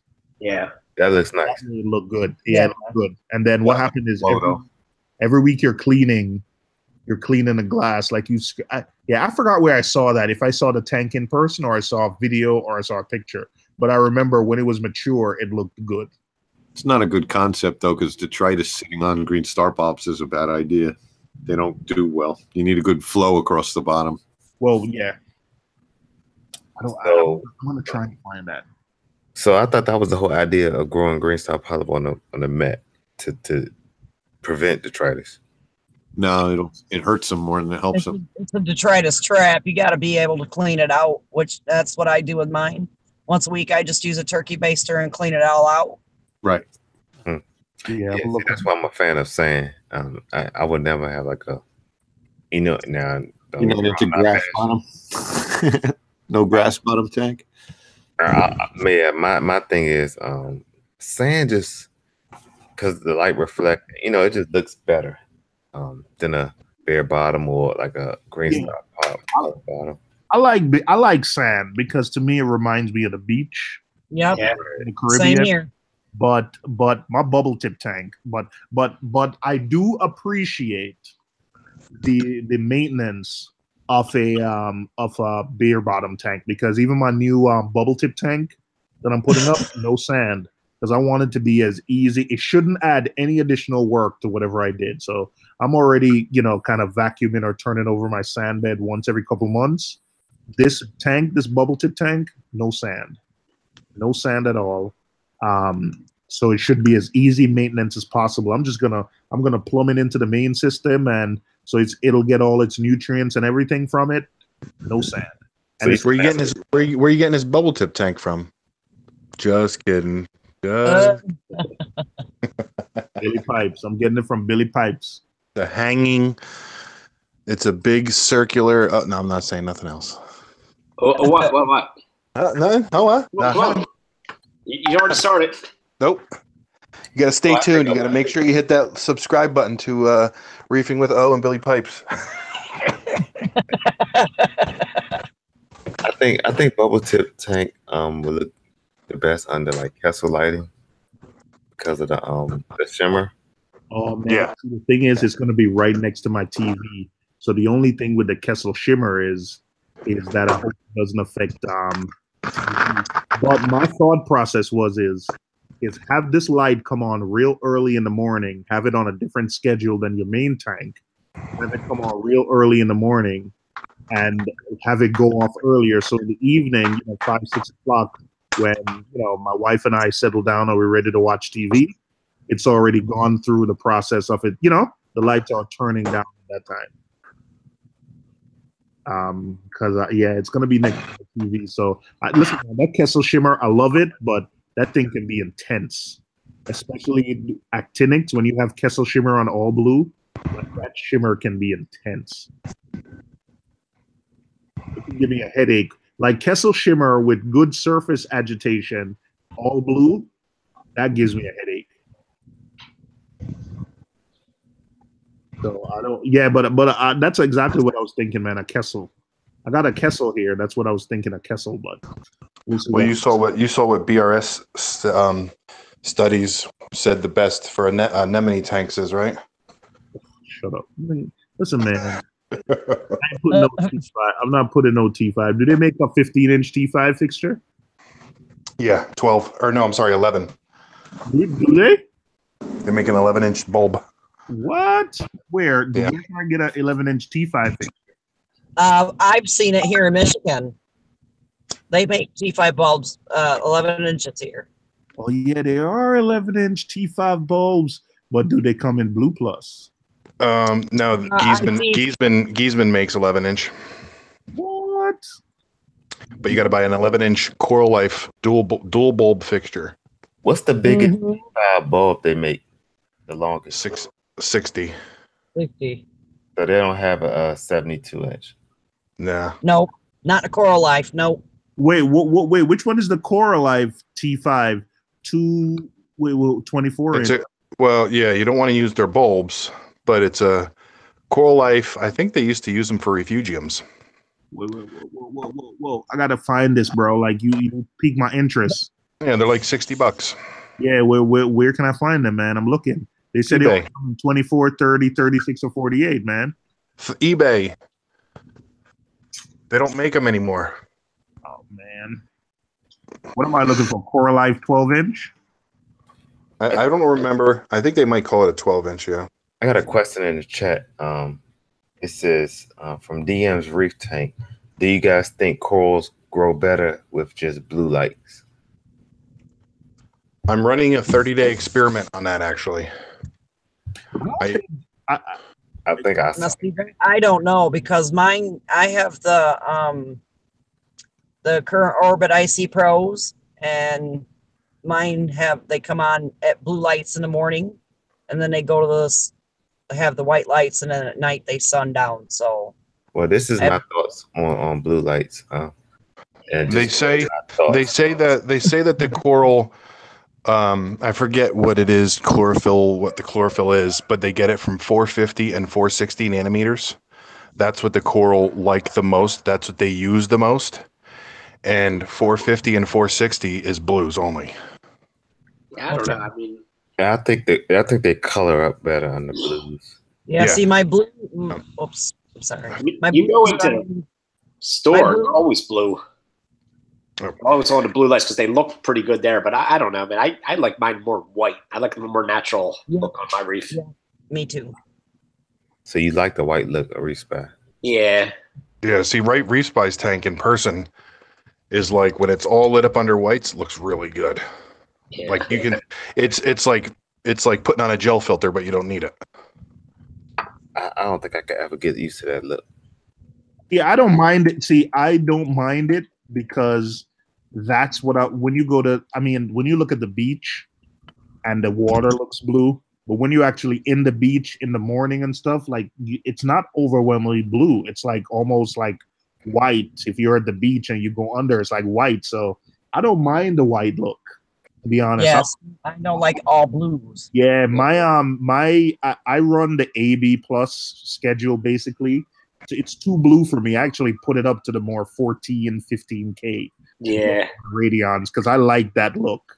And then the T5s come on and kind of balance it out. But I like that in the morning when the LEDs ramping up, I want to see about 14K in terms of light temperature. I like I don't like that overly blue look.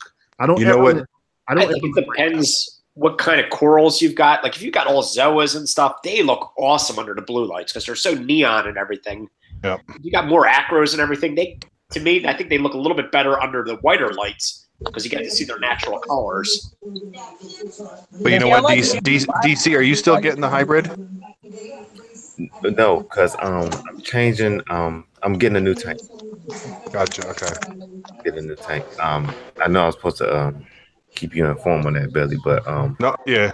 Well, for anybody that does run T5s and they like their blue plus bulbs, right? Because they give you that blue. Well, Giesman has a blue bulb as well, and it's more blue. It's hard to. It doesn't sound right, but it's like I forget. It's blue something. The T5 guy. The T5 guy forgot what the name of the T5 bulbs are. It's hard for Billy. I'm gonna side with Billy here. Billy tried to explain it to me, but until we were at Ultimate Corals together, yeah, where he had side by side. He had the same light fixture with the same radion, except one tank was running the ATI bulb, blue plus bulbs, and the other tank was running the Giesman bulbs. And I liked the Giesman colors, like it was crisper, it was bluer. I don't know. It's hard to describe it saying like it's not LED type bluer. You know, when we talk about LED blue, you're thinking that really actinic deep blue. It wasn't that real deep blue. It's hard to find the right words, but it was a nice crisper blue that wasn't overwhelming. Well, the Blue Plus kind of have that Windex look. Yeah, this one is more. So Windex is blue, but it's like see-through. So just imagine Windex, but less see-through, like more blue. You know what I mean? So you think I should because I think I'm gonna keep the. Well, I might just have to get a longer bulb because the tank I'm gonna get now is gonna be 72 inches, and I'm probably gonna need like a 60-inch bulb. You know, to kind of. But see, that's fine because the T5 bulb itself. So you're going to be 6 inches short on either side. Mm-hmm. But I personally think that's okay because I ran a 36-inch bulb once over my 4-footer, and it was still freaking shining through the tank. Like the edges of the tank, the sand bed on either edge was still way lit. Still way lit because you know the T5s they huh? What lights is DC using now? I have 3 XR15 Radions. Are you happy with them? I love them. Well, why don't you just stick with those? No. No, don't get me wrong. I'm keeping my Radions. I'm adding T5s. Okay. You had me confused. Yeah. I'm not switching to T. I can't stand the T5 look. Personally, I don't like a blanketed look. I like shimmer and the controllability LEDs, you know, all that kind of stuff. Yeah. But I cannot deny that when I did have T5s over this tank, my corals look all fluffy. Like it was amazing how I know Billy just probably loving this. It was amazing how no, I know it just plumped up. Like it was like the mushrooms, they were just like inflated. Like I was like, what the heck? Don't forget, I've had Kessel. I had a Kessel 360. Yeah, so I mean, I know that T5 has its its pros. So, but I just don't. I don't like the look. So I'll run my T5s like during the daytime while I'm not home or something. Like I've told everybody in the past. The only reason I started with T5s is because I didn't understand how to work LEDs. Mm-hmm. Yeah, I don't mess with my LEDs because I don't know how to. I can program them and by like moving the greens and the reds and stuff like that, but I don't know how to, so I just stick with the programming they have. Hey, what's going on, Asa? Like it. How you doing, buddy? Hey, Asa, I'm doing pretty good. How about you? I'm doing good, man. Glad to have you in here. It's 10 o'clock already. I am shutting out. My phone's going to die anyway. All right, thanks, Bill. Yeah, I want to tell everybody. If I don't talk to you guys, I'll see you in 2 weeks. Yep, absolutely. Hey, Billy. Yeah, I'm gonna shut it down soon. I see you there. actually got a tomorrow morning. I got a surgery. I'm getting my wisdom teeth taken out. Man, it's still daylight here. It's still daylight in California. Yeah, because it's like 7 o'clock, right? Yeah. It's nice. Yeah, I'm getting my wisdom tooth taken out, so they're gonna sedate me. So All right. I can't eat past 12, so I got 2 hours to eat, and then I gotta go early in the morning. But I'll still hang out with you guys for a little while longer. Since Asa just joined, I'll hang out with you guys just a little bit longer. Then I'm gonna shut it down probably about 10:30. So, Asa? Yeah.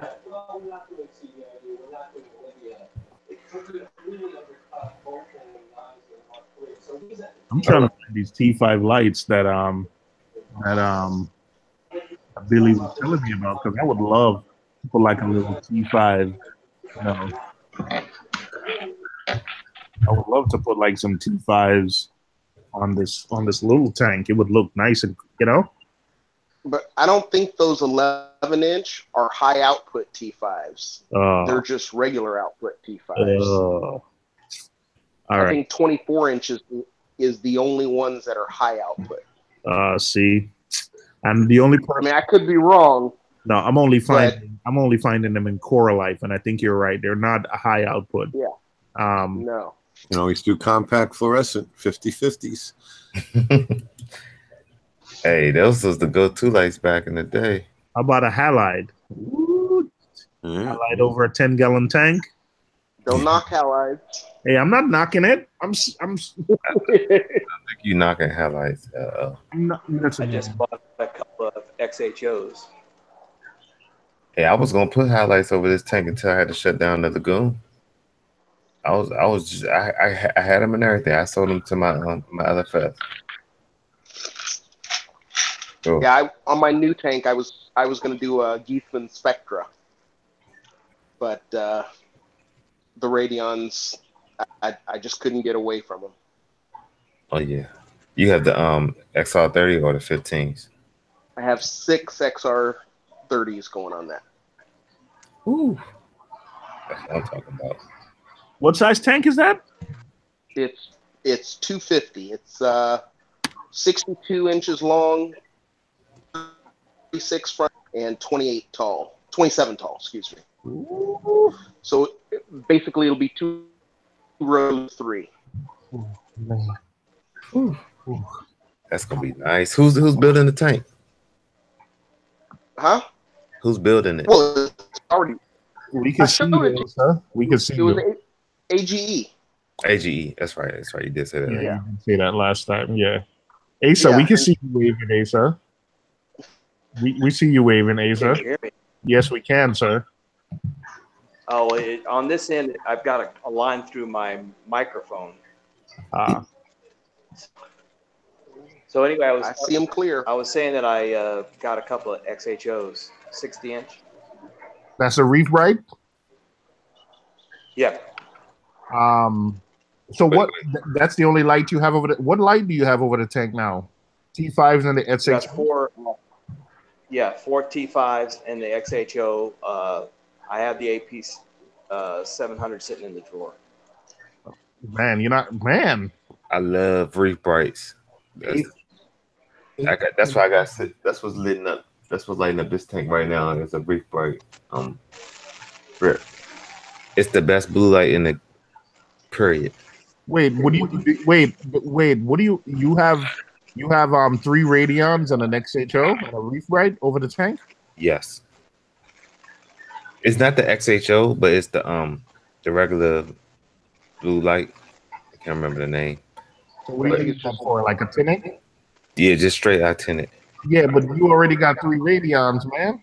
Hey, don't judge me, man. In my church. I don't listen, man. Hey, listen, man. Listen. Go get you a Reef Bright, man. I promise you'll thank me. So you think I should put Reef Bright over this Nano? Because they do make small versions. Absolutely. I'd do a Reef Bright over a T5 in a heartbeat. I'm telling you. Yeah, Reef Bright is the best. Like, it's the best like I said, I don't know what type of bulbs they're using, man. They're regular royal blue, but it's a lot of them. Yeah. It's a whole lot of them.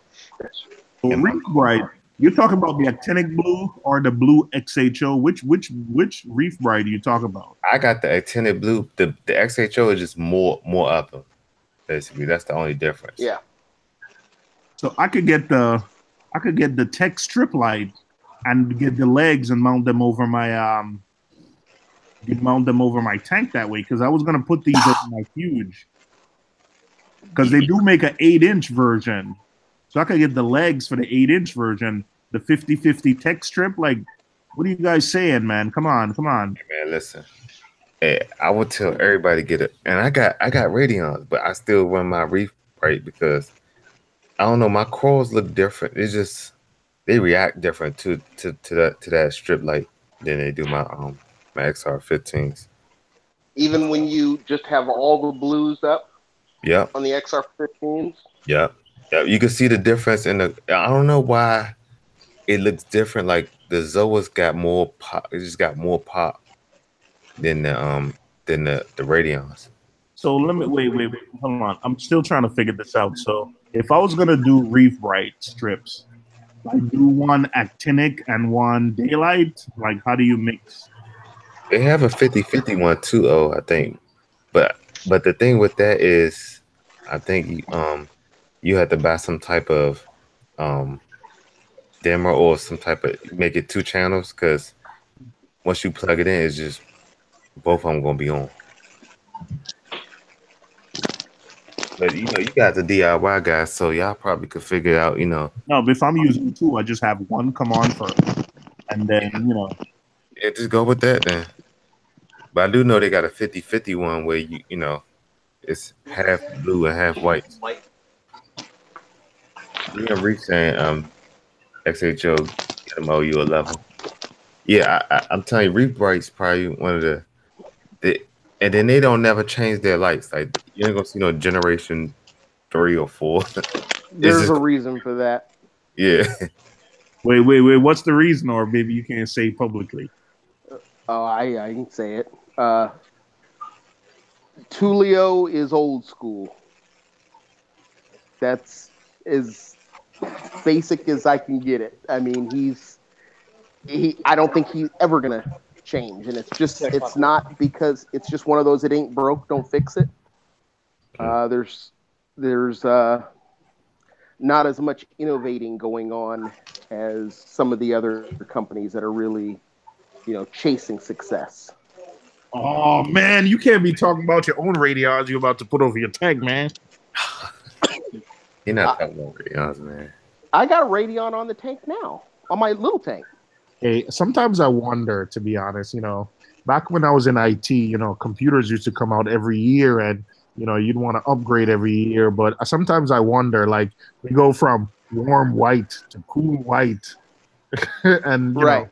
Sometimes I don't think with the Radeons you're gonna see the continual chase anymore to come out with a new light every year like they used to. A lot of that has to do with because they took over AI. That kind of ended the space race, I guess, or the light race, because they were the 2 biggest here in the U.S. and without them competing against each other, there really wasn't a need for them to keep upgrading every year. So the G4, I mean, it works. There's not really a lot to do out there until somebody comes out with some new innovative LED that a particular color that they can show is doing something special to the corals. Hey, black LEDs works, man. You just don't light them up. But I don't know if you guys realize, but there's no royal blue LEDs in a Gen 4 Radeon. I didn't know this. Yeah, they removed those in the Gen 4. Do you know why? What's your opinion on why? Because I think the deep blue is a better LED when it comes to stimulating the pigments. Okay. Hey, Greg, I got a question for you. Uh-huh.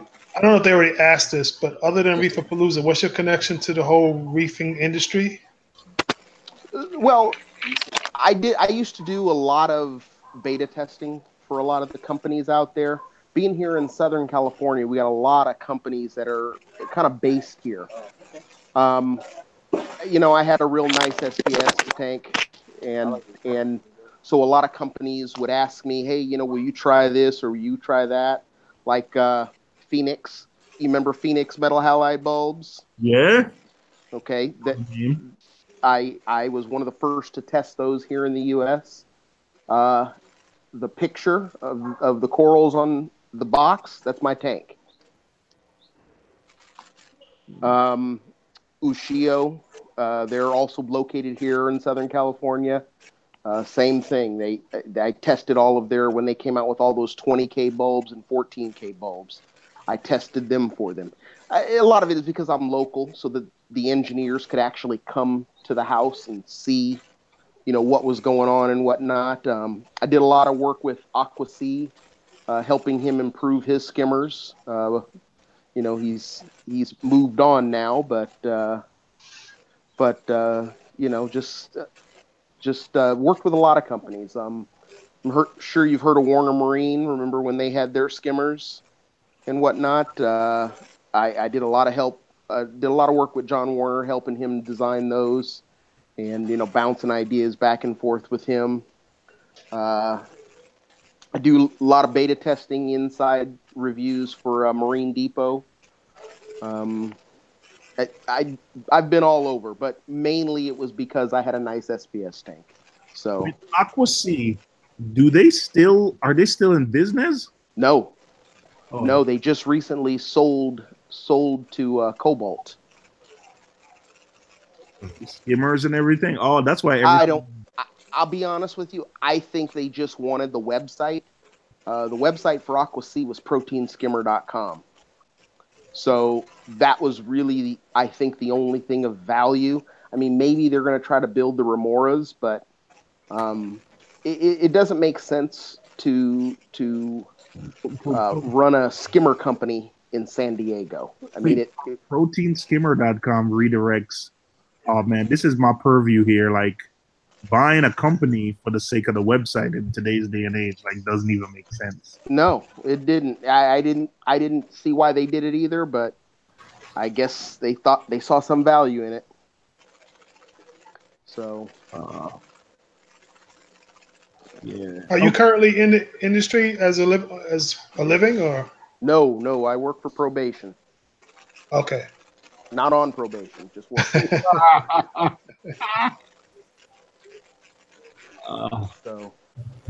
So yeah, no, I'm just a hobbyist. You know, I really love the industry. I like equipment. That's my thing. Not quite as high tech as O, because I don't so much get into the controller aspects of it, but I like good quality equipment. Man, why gotta be me, man? Listen, man, I used to be an IT person. I think. Oh no, I'm technology challenged. That's my problem. You're like Billy Pipes light. Yeah, I mean, you know, I really like all the German equipment.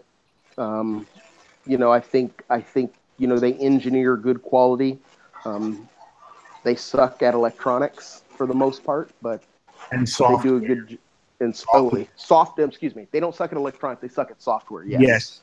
And I have to admit that, like, I have a GHL like the GHL doser. I love the GHL doser. The one thing that absolutely sucks about it is the software. Like, I am a Mac user at home, and I literally when I bought the GHL doser, I had to go out and buy a copy of Windows in order to connect it via USB to my Windows, to my computer, in order to set it up to get it ready to work. Like, my wife, I wouldn't say my wife is tech challenged, but my wife could, with the instructions that's provided on the Neptune Systems website, she could get a Neptune Systems controller up and running. She'll be frustrated for a couple hours, but she could get it up and running. She would take a GHL back to the store in a heartbeat. Yeah, it was pretty bad. I actually considered the GHL lights, and then I saw somewhere on the forums that someone was saying you couldn't connect them with a PC, and I was like, "Are you kidding me?" So I asked the guys, and he basically told me, "Well, you need to go buy a PC then, because I'm a Mac user myself." And I'm like, "No, I will not buy a PC to program your lights. Yep. It's just not going to happen." I said that's ridiculous in this day and age. Yeah, I like the doser, and the thing is, the way I have a Red Sea tank and space is limited. I live in an apartment. Yep. So the way the doser is set up, it's like it fits perfectly into a slot that I want out of the way. I already installed it before I figured out, like, oh shoot, like Yeah. And yeah, so it's a pain. The software, like, I see little improvements. Yeah, they're getting better, but I mean, they're literally 5-6 years behind. It's the software is Windows. Like, for those of you that are listening, like, imagine you using a computer now, and you're using, like, it's like using Android or iOS, and then going back to having to use a Windows 98 interface. Like, that's how bad it is.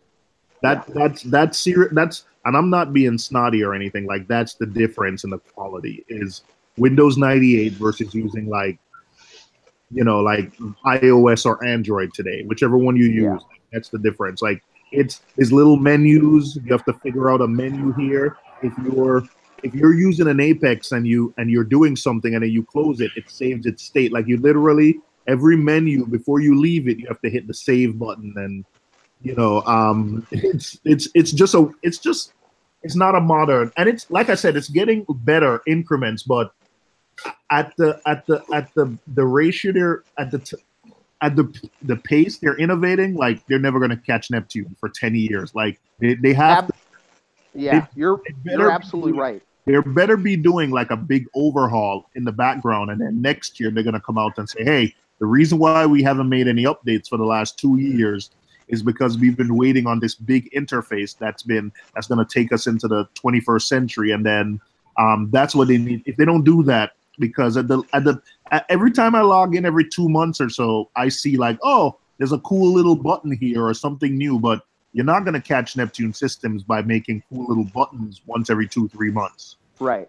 And but realistically, I don't think future controllers that are coming out, and there are some that are coming out soon, and maybe a pretty big deal, but they have to start from the ground. They have to get people in the architecture before they can even talk about competing with Neptune. And GHL is not that type of company. There's not a lot of people using it. It's a handful of people here in the U.S. There may be some people in Europe, but in the U.S., it's just a handful of people. I mean, GHL sells direct. That's for a reason. They don't have any retailers that are selling their stuff. You can't move a lot of product that way. Not with that interface you can. Yeah, no, absolutely. A store owner is not going to be able to explain that to a customer, and then you have to put it. And then there's the support forums and stuff like that is almost non-existent. Yeah. Hey guys, I'm gonna let you guys talk. I'll leave the stream up, but I gotta check out because I gotta be up early tomorrow. So, all right, get some food in your belly. Yeah, yeah. Thank you guys for joining. If I'll leave. I don't know. Can I leave the controls to you? How do I do that? I think we could talk. Anybody who wants to jump in, put the link in. Yeah. But I think it's best if you shut it down. I think we can sit here and talk controllers for a few minutes, then we'll go. But I say link in anybody who wants to come into the hangout. Yeah, I'll drop the link in the hangouts now. And closed. I think you should. I think it's best if you close it. Good night, everybody. We'll talk controllers for a few minutes because I think everybody's starting to doze off now. Yeah. DC. Yes, sir. Good talking to you, brother, man. Thanks, man. I appreciate having y'all on, man. I'll see y'all next Monday for sure. All right. Good night. Absolutely. Good night, DC. Let me go ahead and plug in all the other live streamers for tomorrow. We having Test Tuesday and that's gonna be on Reef Community Worldwide's channel. Check him out. Test Tuesday every Tuesday. Reef Dudes Devin, he has a live stream every Wednesday around 6:30 hour Eastern. My guy Reefing with O has Tech Thursday, Tech Talk Thursday every Thursday, and I think Aaron's Aquariums have the Sunday Reef Chat. I want to say either Sunday or Friday, so make sure you guys check out those channels also. So I'm gonna go ahead and cut the live off. I'll keep the hangouts going so you guys can talk in here amongst yourself, and I'll see you guys next Monday. All right. Thanks. Thanks, DC. All right, peace.